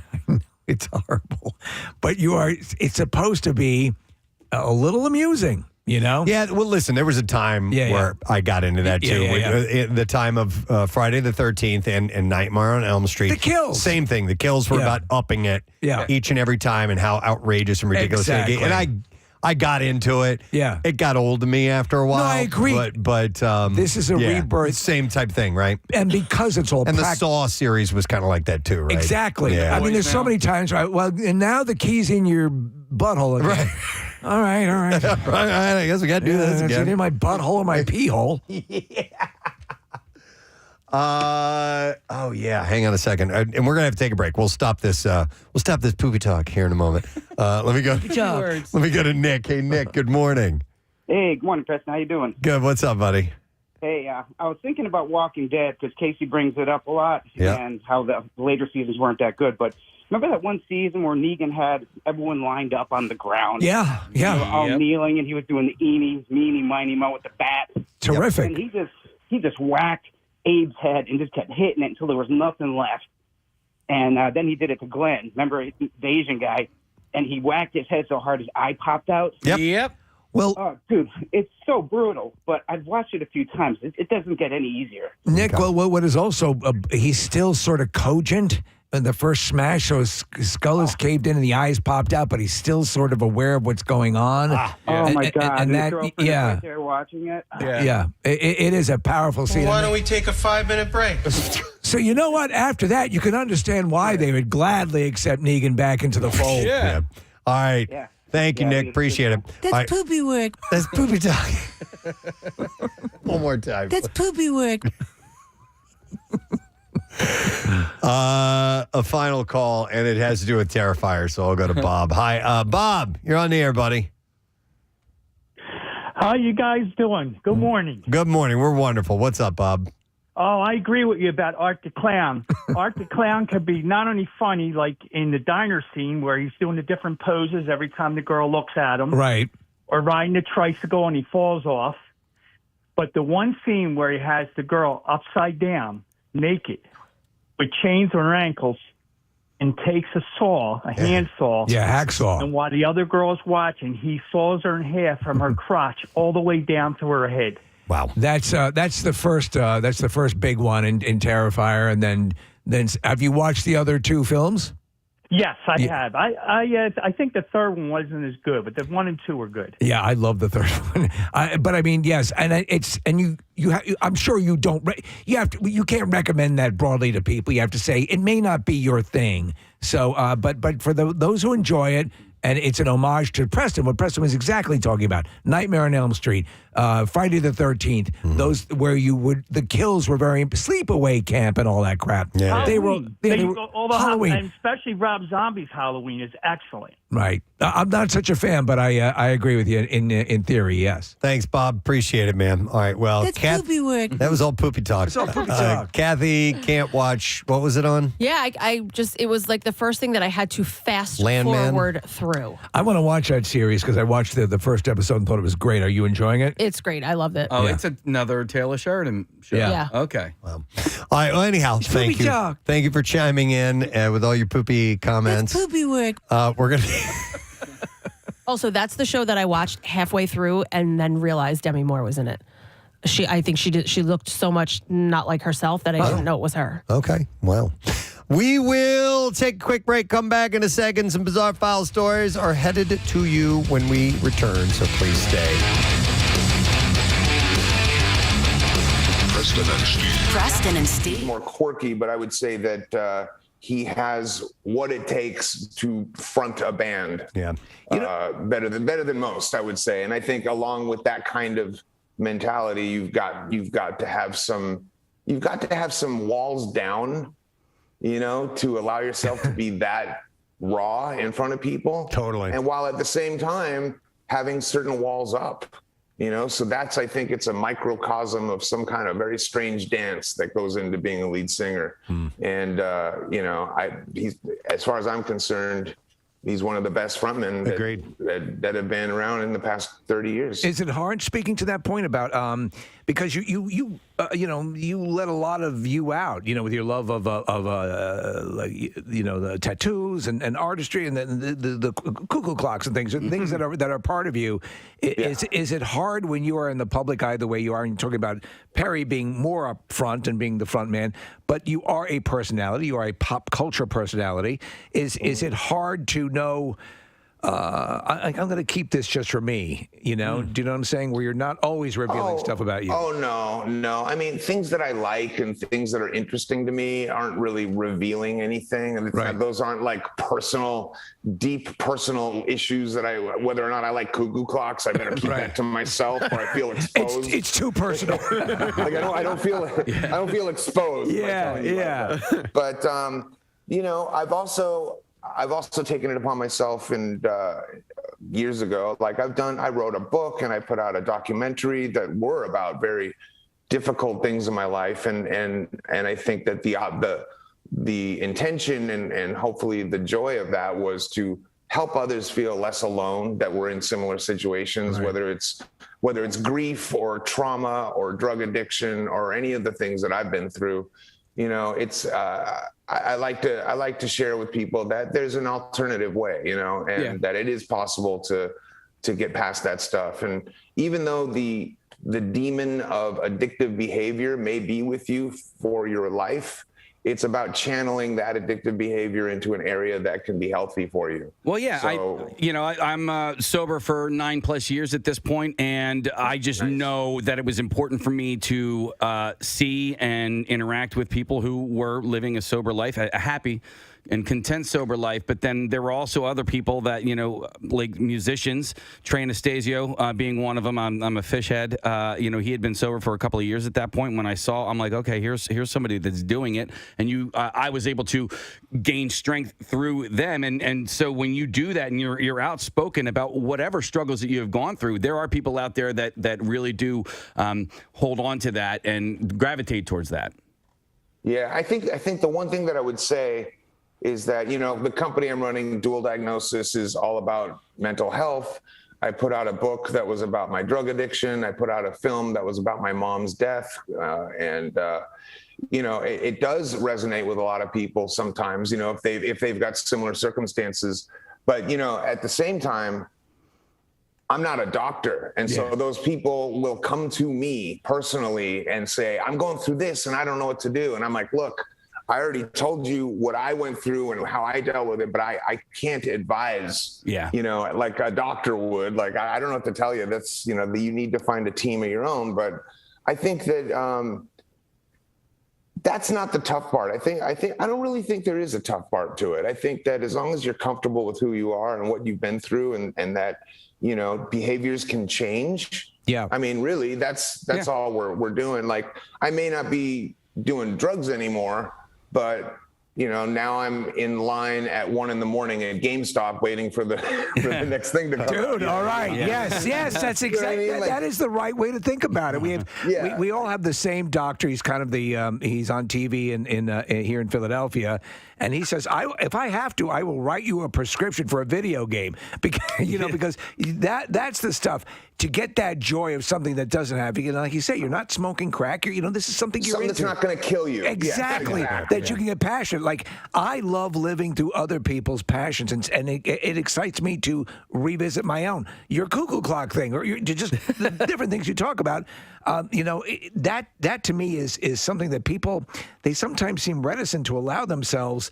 Well, it's just crazy. Should I really collect that, or is that do it? Because we just don't think that way a lot of times. Well, ultimately, we're all here for however long we're here, and we are ultimately going to dissolve into the universe or whatever happens. Right. So, do what you love, as long as it's not hurting anybody else or yourself.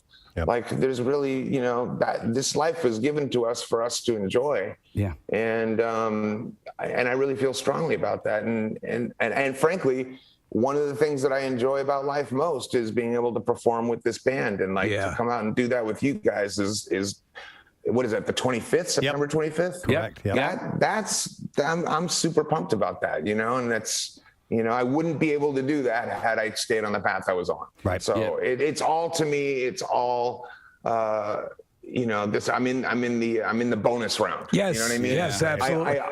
I unlocked the little part of the game that allowed me to play in another room. Yes. I'm into it. Dave, we're all excited about that as well. I wanted to ask, so every Tuesday we do a thing, it's called Tattoo Tuesday, and we give away a free tattoo every single Tuesday.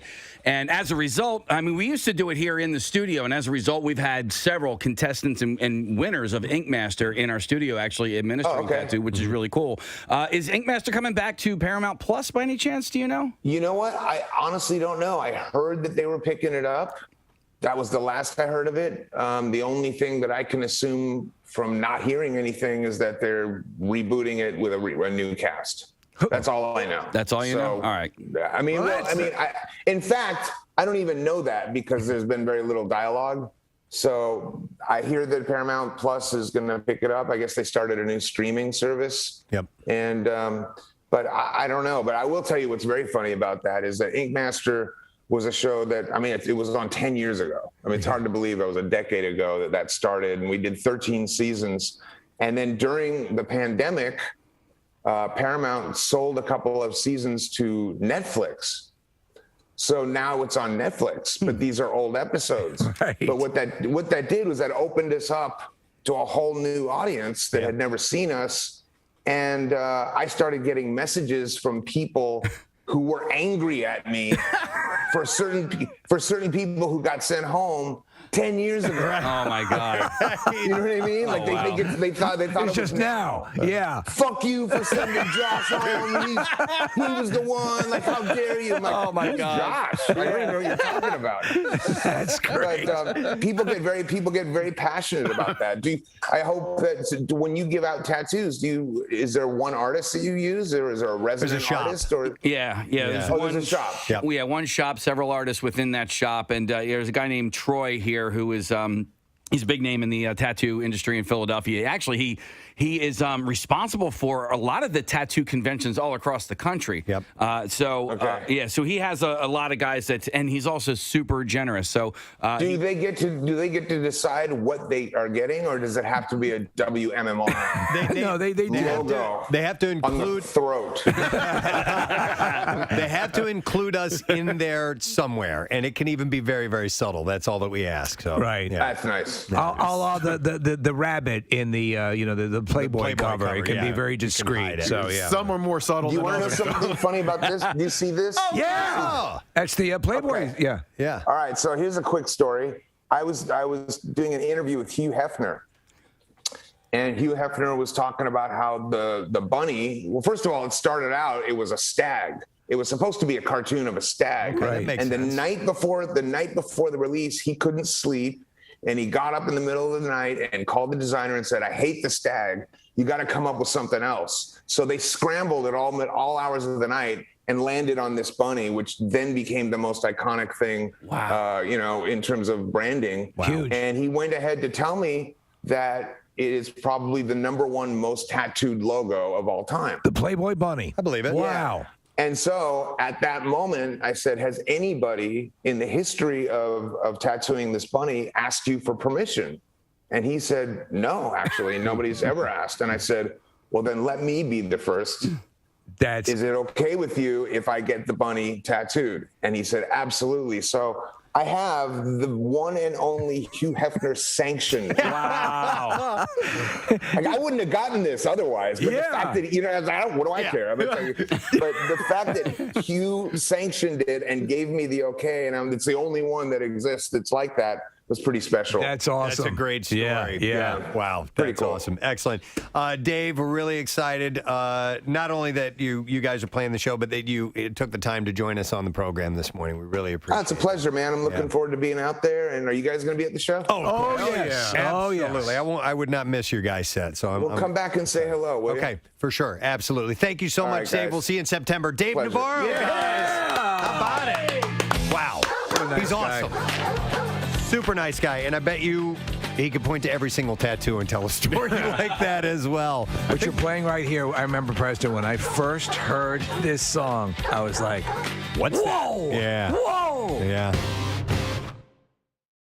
After splitting from Kristen Cavallari after 10 years together, sources tell ET that Jay Cutler is on the celeb dating app called Raya. This just in, Jay Cutler's on the dating app Soraya. Psoriasis. Raya. No. It's for people looking for other people with skin conditions. That's cool. Let's meet for some drinks and chafe together. Let's flake together. Yeah. And then I am on a site for people with vitiligo. Oh, let's flake together. No, I think it's like one that you have to be accepted into. Raya. Is it one of these where you need like some you sort have of to be somebody? Yeah, like She's notoriety. right. Okay. Yes, in fact, it is the celebrity notoriety. Raya. I don't know. I don't even know if that's how you pronounce it. Maybe it's Raya, R-A-Y-A. But Who really cares? His profile on Raya says, let's see here. He's here just for friends. Yeah, right. Yeah, whatever, man. Friends, friends will touch your genitals. You can diddle. Yeah. Who gets to decide whether or not you're a celebrity worthy enough to be on this website? I think they have actually a vetting committee. Yeah. Really? Yeah, I believe that's the way it goes. And they will determine. Think of it as there's like a Steve Rubel standing in front of Studio 54. Right. And they decide whether you're appropriate for this website. So, well, listen, in honor of, was it International Geek Day? Or? It's just Geek Pride Day. Geek Pride Day. Yeah. I'd been working on an impression. You guys want to hear it? So, Steve, you do your Batman impression, but you have that... processor. You have the processor. Right? WMMR presents Preston and Steve's Bizarre File. Brought to you by Neumann University. You can join Neumann University for New Night Day on Saturday, March 22nd and discover all that awaits you. Tour campus, meet students, and jumpstart your future as a Neumann Knight. And to register and learn more, you can visit newman.edu/admission. A woman is recovering after a terrifying incident, on Interstate 95, when a sheet of ice flew off a truck and smashed through her windshield, striking her in the face and chest and went all the way through. Dan DeCesar and his wife, Joanne, were visiting they were driving down 95 South Monday morning when a gust of wind sent a large chunk of ice flying from a tractor trailer ahead of them. And by law, they're supposed to remove that ice. That is true. DeCesar said it was like 4 inches thick, probably 4 feet long. Wow. It disappeared over our car, and the bottom of it still managed to hit the windshield and just smashed right through it, and it was like a bomb hit the windshield. Joanne was hit directly in the chest and face by the ice, sending shards of glass throughout the car. The ice itself, he said, came through like a missile. If it had been a direct hit where it came through with its front tip, she probably would have been dead. Joanne was transported to the hospital. She was treated for chest contusions, a split lip, a head injury, and a bruising across her body. Fortunately, doctors found no signs of concussion or broken bones. The truck driver stopped after DeCesar honked and signaled him to pull over. He said the truck driver himself admitted, "My company cleans the top, but they don't get all of the sides." And he said, "I've been telling them for years we need to clean the entire top of the truck."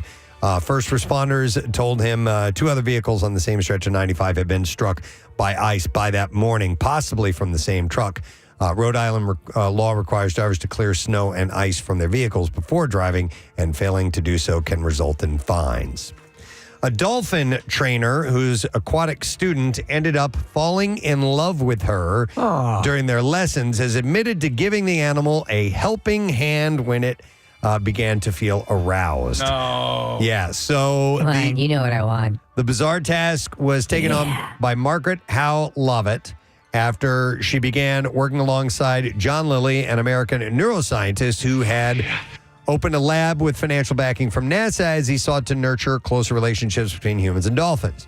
During her time in the lab, Lovett spent 3 months living with one particular dolphin named Peter, and she strove to try and achieve one of Lily's dreams, and that was to teach the animals to somehow speak English. You're a whore, Peter. She said, I chose to work with Peter because he had not had any human-like sound training, and the other two had. And the research was scientific, but things became complicated after Lovett realized that Peter was very, very interested in her anatomy. Andy Williamson, who looked after the animal's health, noted that dolphins get sexual urges. So Lovett initially tried to help Peter by putting him back with 2 other female dolphins at the facility. However, that became too disruptive. I don't want those bitches. Well, to continue transporting Peter with his female companion. So she took matters into her own hands. She began to relieve Peter herself manually. Whoa. Speaking of the BBC documentary, she said it was just easier to incorporate that and let it happen. Yeah, say the F word. She said it was very precious. It was very gentle. Peter was right there. He knew that I was right there. And she went on to explain that while the act may have been sexual on Peter's side, that was not the case for her. Say blowhole. However, she added it was sensuous, perhaps. Yeah. She said it would just become part of what was going on, like an itch. Just get rid of it, scratch it, and move on. And that's really what it was. I was there to get to know Peter, and that was part of Peter. Sorry, Charlie. Peter's getting this round. Though Lovett was still focused on her research, she admitted that her encounters with Peter began to overshadow the experiment, particularly when a story about them appeared in Hustler magazine. She said, You made Hustler. It's a bit uncomfortable. And she said, looking back, she said, the worst experiment in the world I've read somewhere was me and Peter. That's fine. I don't mind. But that was not the point of it, nor the result of it, so I just ignore it. Man. But she used to give handies to a dolphin. Is that technically crossing the line? I don't know. When you're giving hand jobs to a dolphin? I don't know. I mean, don't they do that on farms all the time for... I think just for pleasure. Yeah, not for pleasure. I'm going to go... I got some time to kill. Yeah. Police in Ireland are investigating the circumstances around the discovery of a human hand at a school in North Dublin. And it's believed the body part, which was badly decomposed, had been dropped by a bird into the schoolyard around 10:30 a.m. So the bird ate the rest of the body? Maybe that's it. And he just couldn't bring it to himself to finish it. Yeah. There were no children in the schools. It was closed for midterm break. Detectives checked video in the area, and the scene was technically examined before the hand was removed for a forensic examination. Forensic Science Ireland will carry out DNA tests to seek the identity of the person involved. Now, the police said they are keeping an open mind and will pursue any lines of inquiry. There's no indication of anything sinister at this stage. The hand could have been carried by seabirds from the coast, and detectives will also check the missing persons register. They also said they're making inquiries as part of the investigation and reports that a child in North Dublin sustained serious hand injuries the night before. They believe the child was injured when a nitrous oxide canister exploded. Okay, so it was a smaller children's hand? I don't know. Okay. They're liaising with the hospital where the child is being treated and also seeking a DNA test to see if it matches for some reason. All right, and then finally one more story, and we will wrap it up. Let's go with this one. So fire trucks, engines, and other apparatuses are bright red for a reason. But that doesn't seem to matter when a train crosses paths and the railroad tracks. It doesn't matter. Last December, a Bright Line commuter train crashed into a fire truck as it crossed a set of railroad tracks in South Florida. The fire ladder truck's engineer behind the wheel, David Wyatt, was stopped at the crossing while responding to a structure fire. Wyatt waited for a train to pass before attempting to drive around the still deployed crossing gates. Oh, boy. However, Wyatt didn't see a Bright Line commuter train approaching the crossing right after the first train passed. And at 80 miles an hour, the commuter trainer didn't have much room to stop. Jeez. As a result, the Bright Line train slammed into the firefighter and his crew. And now we're looking at video footage of this now. And it's the train catches the back end of it. Now, police have issued Wyatt a citation for the event after conducting an investigation and produced a 70-page report. Sheriff's office found that Wyatt had not exercised due care while responding to the reports of the fire and crossing the tracks. So they sent a fire truck to take care of that situation, and it got hit as well. So luckily, no one perished in the crash. The event injured 15 people, including 3 firefighters, but no one was killed. It's miraculous. Totally. A locomotive moving at 80 miles an hour? Yeah, hitting a fire truck. And that is what I have in the bizarre file for you this morning. All right, we will take a break. When we get back, we're going to do the lesson question. We are giving away tickets for the Philadelphia Union home opener. which is coming up on March 1st. So we're looking forward to doing that. We'll get the trash and music news, too. Stay right there. We'll be right back. Are we supposed to guess what this impression it's Batman. is? It's Batman. Okay, go ahead. Are you ready? Okay, yeah. Please keep that kryptonite away from me. Is that a line he says in the movie? No, please keep that kryptonite away from me. You sound like Cookie Monster. Yeah. Oh. It sounds like it hurts when you do that. No. Please keep that cookies away from me. Because it's a Superman impression? Thank you so much. I appreciate that. I've been working on it. I got It's it. really good. It's really good. I got it. So it's a Superman No, I impression. was confused why the whole kryptonite It's a thing, terrible but- joke that I heard with Chuck over the weekend. You say this is Batman, but you obviously say Superman line, and then somebody says, that's Superman. And then you go, thank you so much. I appreciate that. Like, that's Superman. I told Chuck, I said, dude, I'm going to hang myself out to dry next week. Yeah. But you did it, man. You took the bullet. Are we on air? Yeah, we are. Oh, I think we're still on there. In fact, Bill's coming down the hallway with an award for Casey. That was great. That was That's an immediate A+. That's like my joke. Good morning, Cincinnati. He knows funny. Yeah. Wow. Please keep that kryptonite. Just don't do one that sounds like Cookie Monster. Cookie Monster. Like the thanks man thing, I was like, I didn't even get that part of it. So, sorry, man. Nick got it. He was following. I know. I enjoyed every second of it. And Bill's has that award in his hands. Yep. By the way, somebody said we should make Bad Dad Joke Cookie Monster a character. Thanks, man. So you have to do all the dad jokes. What was the last one I just did off air? The thing is that it was not attempting a Cookie Monster, wasn't. but that became your default. Take kryptonite away from me. Tell me, do you like cookies? Me too. Me too. Tonight, when you go back home, turn off the cookie light. Tell me, do you like to eat cookies? Me too. Did you know that Mortal Kombat was it from Finland? No. What was the joke? I forget. It's something like, my mother was born in Iceland and my father was born in Cuba. That makes me an ice cube. Mortal Kombat was based off of a Scandinavian song. It was a Finnish hymn. You get it? Finish him. All right, I like Bad Dad Joke Cookie Monster. Oh, man. It's a thing now, Kat. Yeah. Kathy! Wow. Oh, God. Anything to make you cringe, Kath. Anything. Pizza Hut seems to be trying to bring in new customers by reviving old menu items, and the latest is what they call the Edge. Part of the chain's nostalgia campaign. My name is Bono, and I'd like to introduce a new pizza sensation to you. It's called The Edge. Some people say this is a revolutionary pizza, but it's not. It's a pizza that's been here before, probably in your own big fat belly. Remember what we say here, avoid the noid. That's Domino's. This is Pizza Hut. All right, so it's called The Edge, and It's called The Edge. Pizza Hut considers The Edge. It was first introduced in 1997, and they call The Edge a tavern-style pizza. Oh, yeah. It's cut into 16 squares and comes in a cracker-thin crust. I remember this. Geometrically perfect and a taste sensation that'll rock your world. And it will be available at participating Pizza Hut locations. Order now and receive a mid-sized Coke. Mid-size. It'll be available at participating locations nationwide for about $13. So I did Pizza Hut just not that actually that long ago. It was probably during Lent, and I did it because we had been talking about it. I'm like, I You're a haven't. man of faith. Well, I hadn't had a Pizza Hut pizza in a long time, so I ended up getting a regular pizza, and then I got the stuffed crust pizza. And I know that you guys are all out on stuffed crust.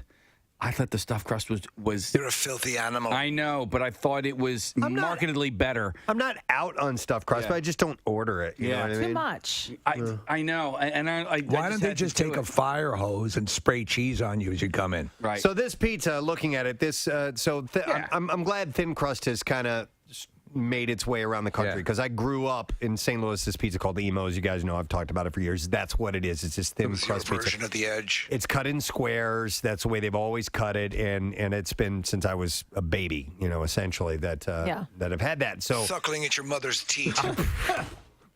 I prefer this type of pizza. I'm glad that it's made its way around. And so I don't actually ever remember this as a menu item. So I don't remember this from Pizza Hut either, Steve. I do. I remember Domino's. You do? I do remember this, yeah. And I remember it because of like the way that they were able to cram as much pizza on as thin a crust as possible and get it all the way to the edge, hence the name.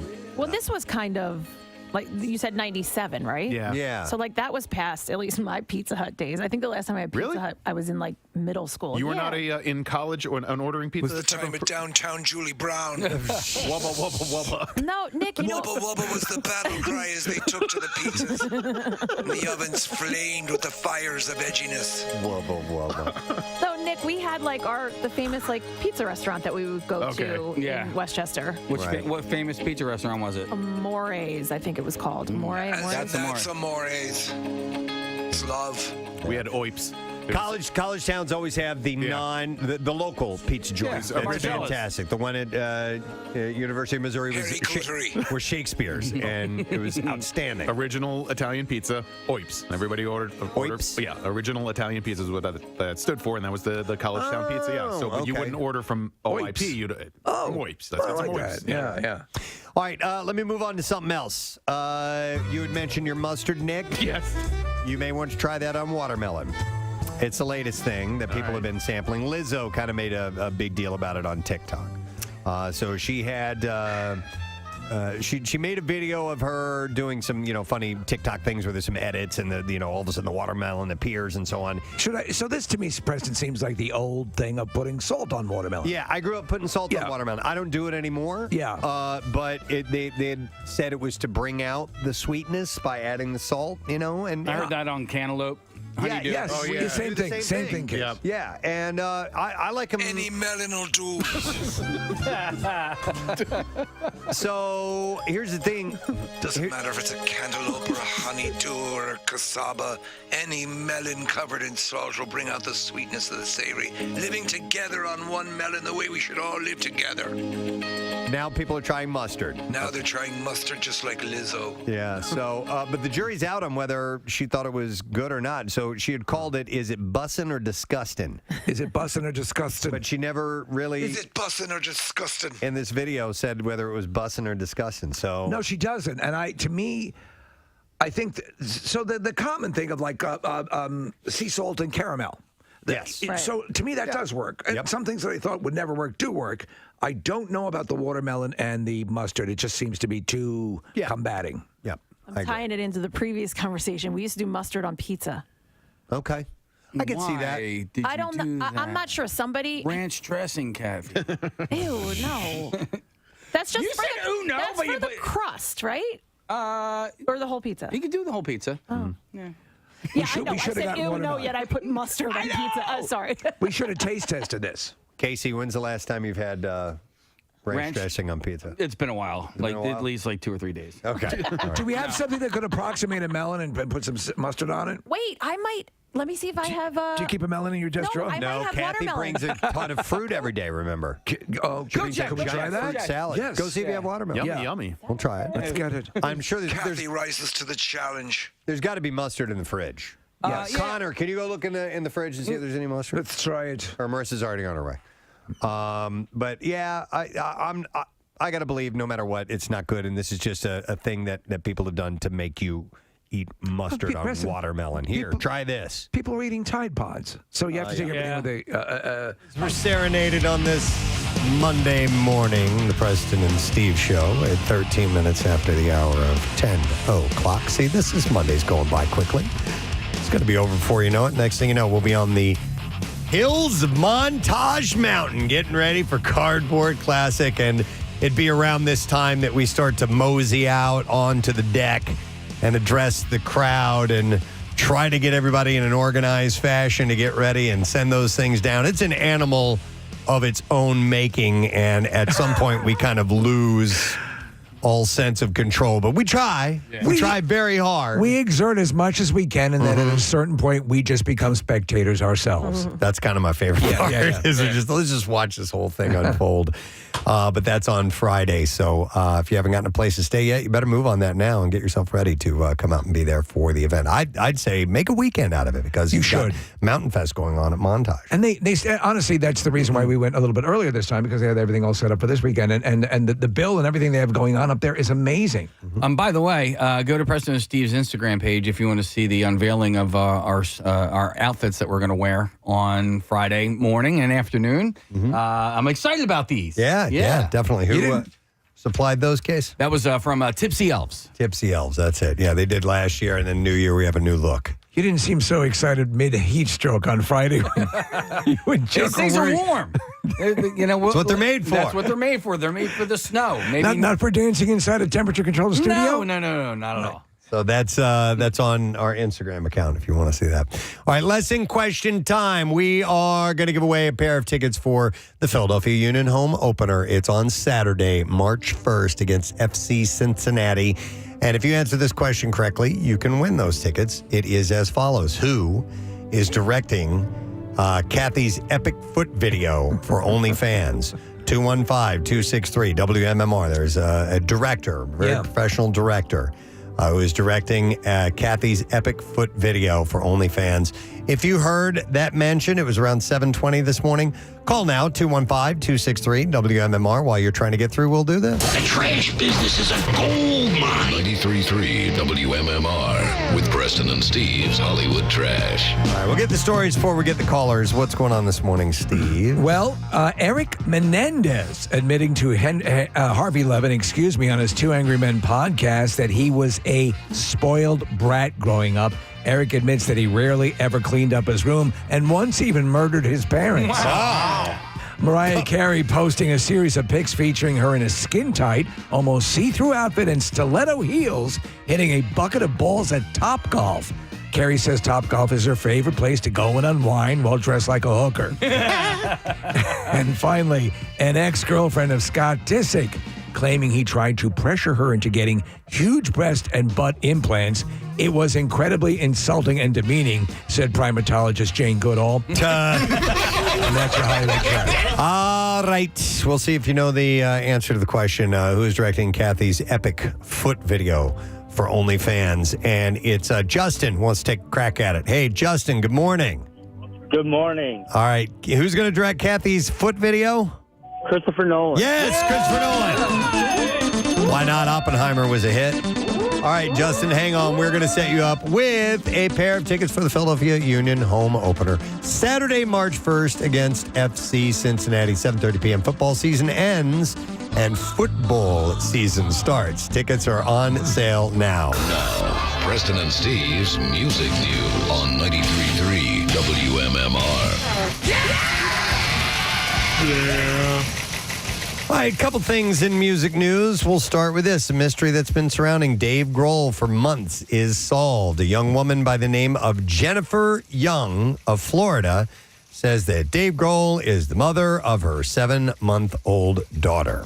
While Jennifer has asked that the baby's name not be revealed, it's reportedly been confirmed that the baby's last name is Grohl. Well, there you go. And was born on August 1st. So, yeah, whatever you think of Dave and what has happened here with the infidelity and all that stuff, he did come forward and say, this child is going to be a part of my life. So. And he's also apparently a very good barbecue preparer. So he makes good ribs and he knows how to work a smoker. All right. So that will be perfect for a doting dad. Yeah. Grohl's rep hasn't responded to a request for comment on the reveal, but friends of the tattooed music fan were reportedly surprised by the revelation, with one saying, I feel like she was more into Gwen Stefani than the Foo Fighters. Well, she missed the mark. Yeah. So Young has no public social media accounts. There hasn't been much in the way of additional details so far. Dave married his wife, Jordan Bloom, in 2003 and shares 3 daughters with her. So initially when this story came out, we got the impression that this had been sort of a multi-year thing going. Is that still the projection, or is this more I don't know. a one-night fling? I don't remember that. Yeah, this has been an ongoing, like at least over a year, maybe 2 years, side action. But it doesn't sound that way with this. No, you're right, Steve. It was an ongoing relationship. Okay. Yeah. Okay. And then finally, Counting Crows set to release a new album, Butter Miracle: The Complete Suites. That's what it's going to be called, and it's supposed to come out later this year. Ahead of its release, the band has dropped their first single in 5 years. It's called Spaceman in Tulsa. And frontman Adam Duritz said that the track is about metamorphosis, the way music breaks down who we were and spins us into something new. It's about broken lives becoming something better. And Butter Miracle, The Complete Suites, will come out on May 9th, by the way. You hear it? Yeah, definitely. They come from space, so they don't come from here. Sounds familiar. Yeah. It's more a cover, I think. All right, and that is what I have in music news for you. We're going to take a break. We're going to come back in a second and wrap up the show. Letter of the day, word of the week praise. I'll tell you about it when we get back. Stay with us.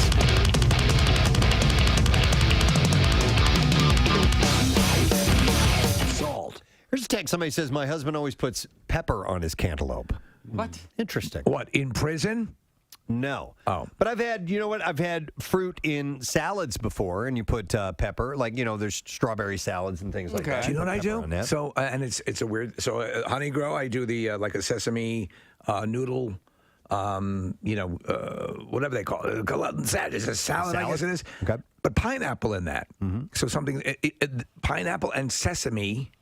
And a sesame sauce work together really well. I could see that work. Sometimes when you have like a teriyaki dish. Yes, exactly. Pineapple in that. That's the same thing. Sesame oil in usually in that. So that'll play along. It's great. Let's see if Kathy is. Jennifer Melons. Where's Kathy's melons? Hang on. Here we go. They're usually on display. That in a non-sexual way. In the way she has a 44-pound. We got it. We do. So you got watermelon. So we can try this. Should I just hold off until we get Hold this? off. All right. Because Hold.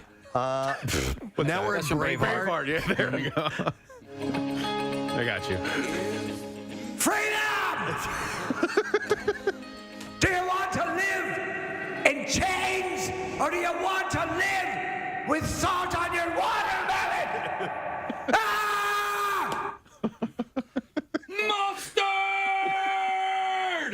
My God. It's a Friday. It is a Friday. I know. Wow. Well, now I want to go watch Braveheart. I think they actually They're making love. They're pounding the actual mustard seeds right Pounding now. the mustard seeds. Pounding them out. 1 mustard seed. 2 mustard seeds. Slapping them down. Slapping them down. Slap at the base. Now we've gone to I Love You Man. Yes.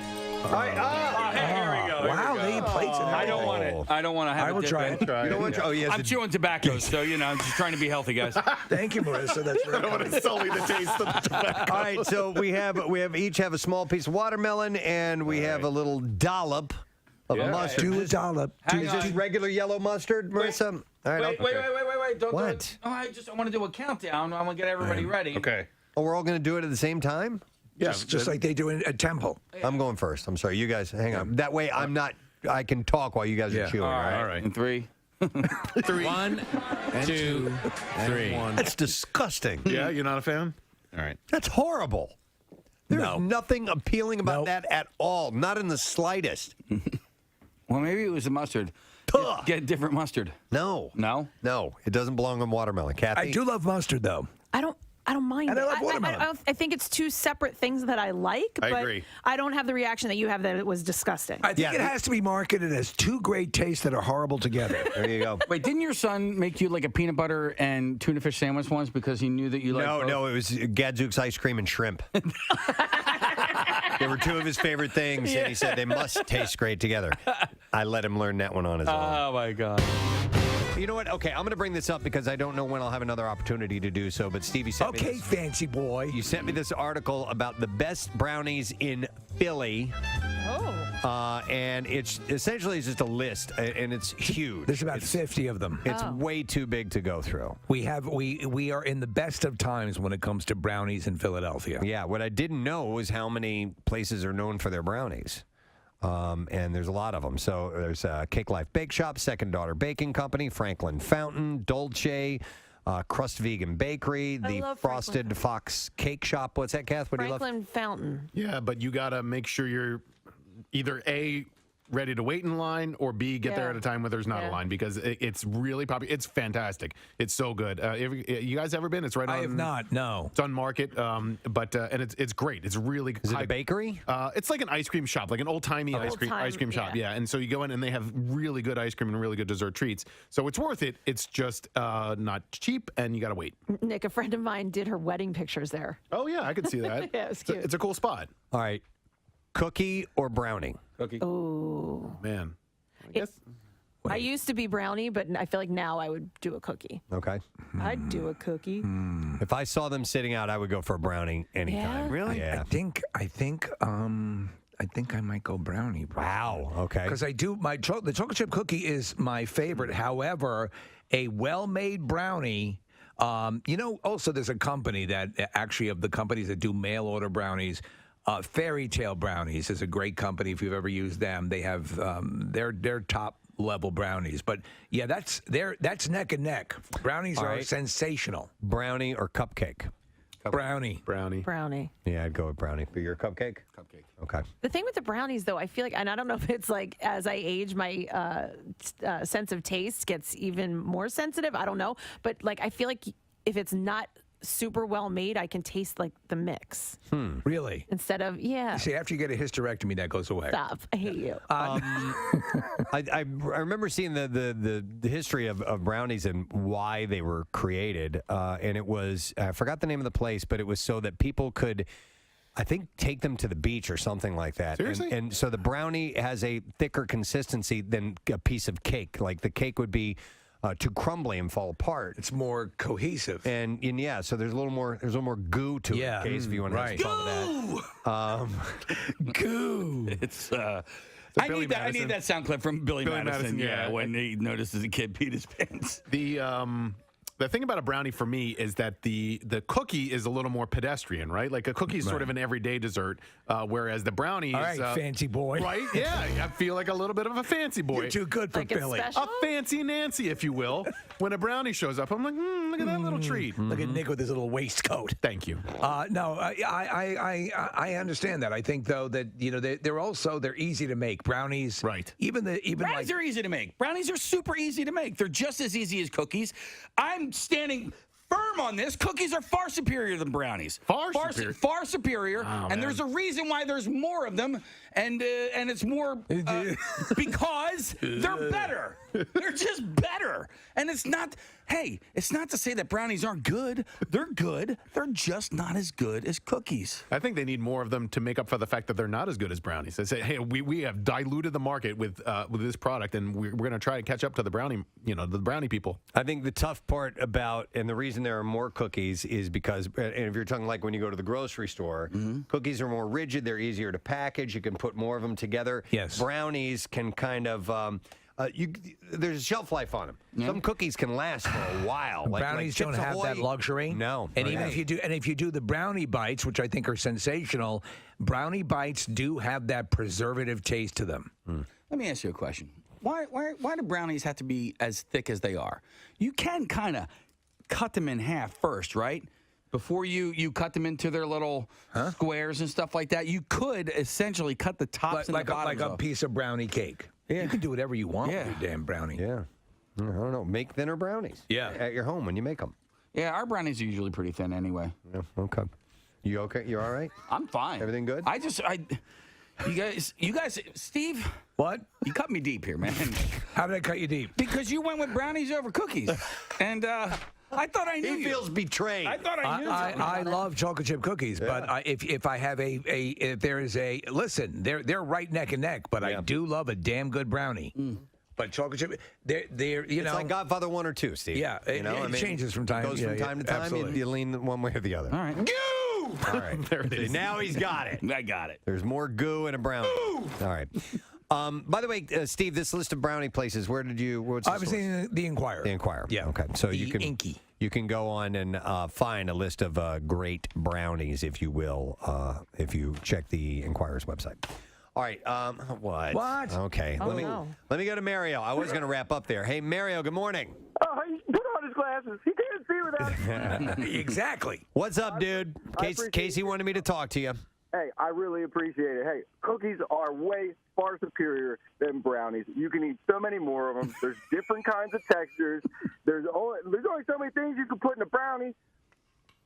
You don't need to. It's perfect. I'll tell you what the deal is, Mario. It's when you see a plate of freshly made brownies and freshly made cookies, you know you're more likely to encounter freshly made chocolate chip cookies. At least I am. But a brownie is like, oh, we don't get brownies a lot. I'm going to go for that first. Look what showed up. Right. Yeah. I will there we agree go. with that. I will agree that it will be like a special little treat. But I will also say that if there's a freshly made plate of cookies or brownies in front of me, I'm going for them cookies first. So I'm going for the brownies because I don't know when I'll get another shot at those brownies. That's right.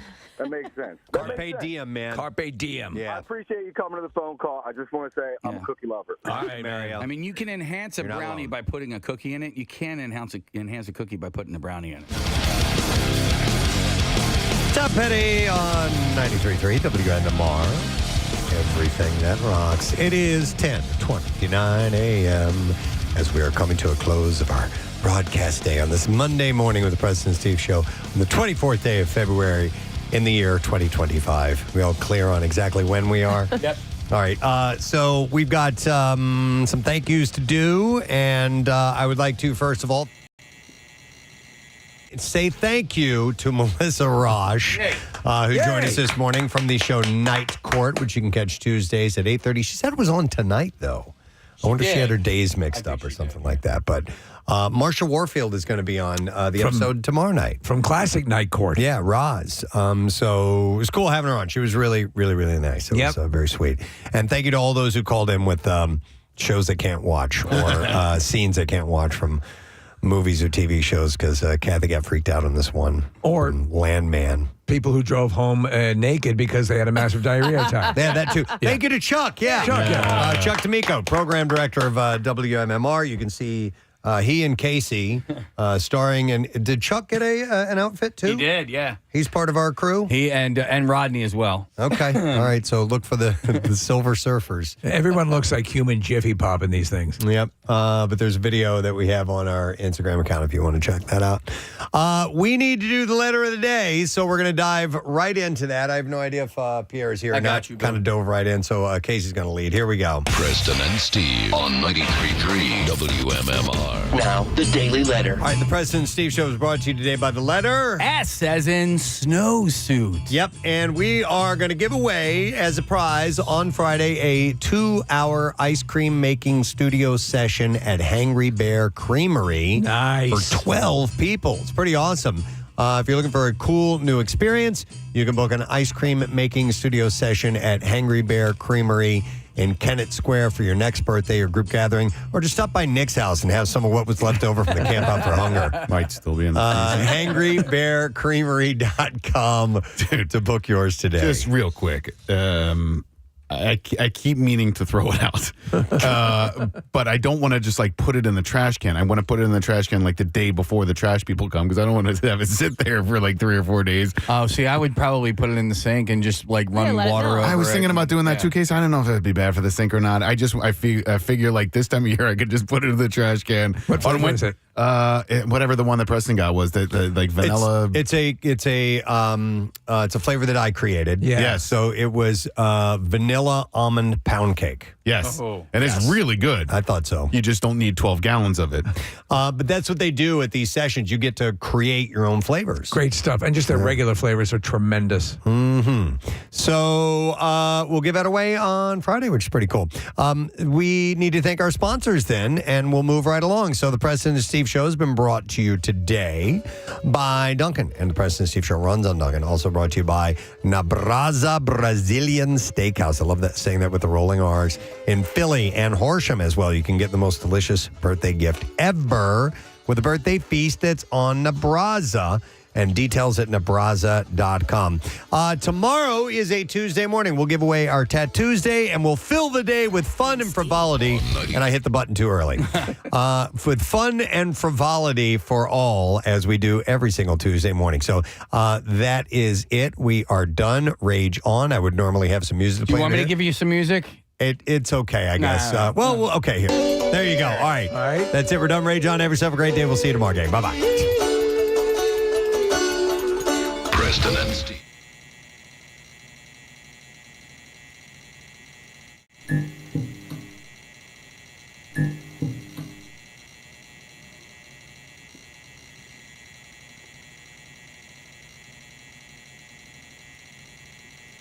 Mm-hmm.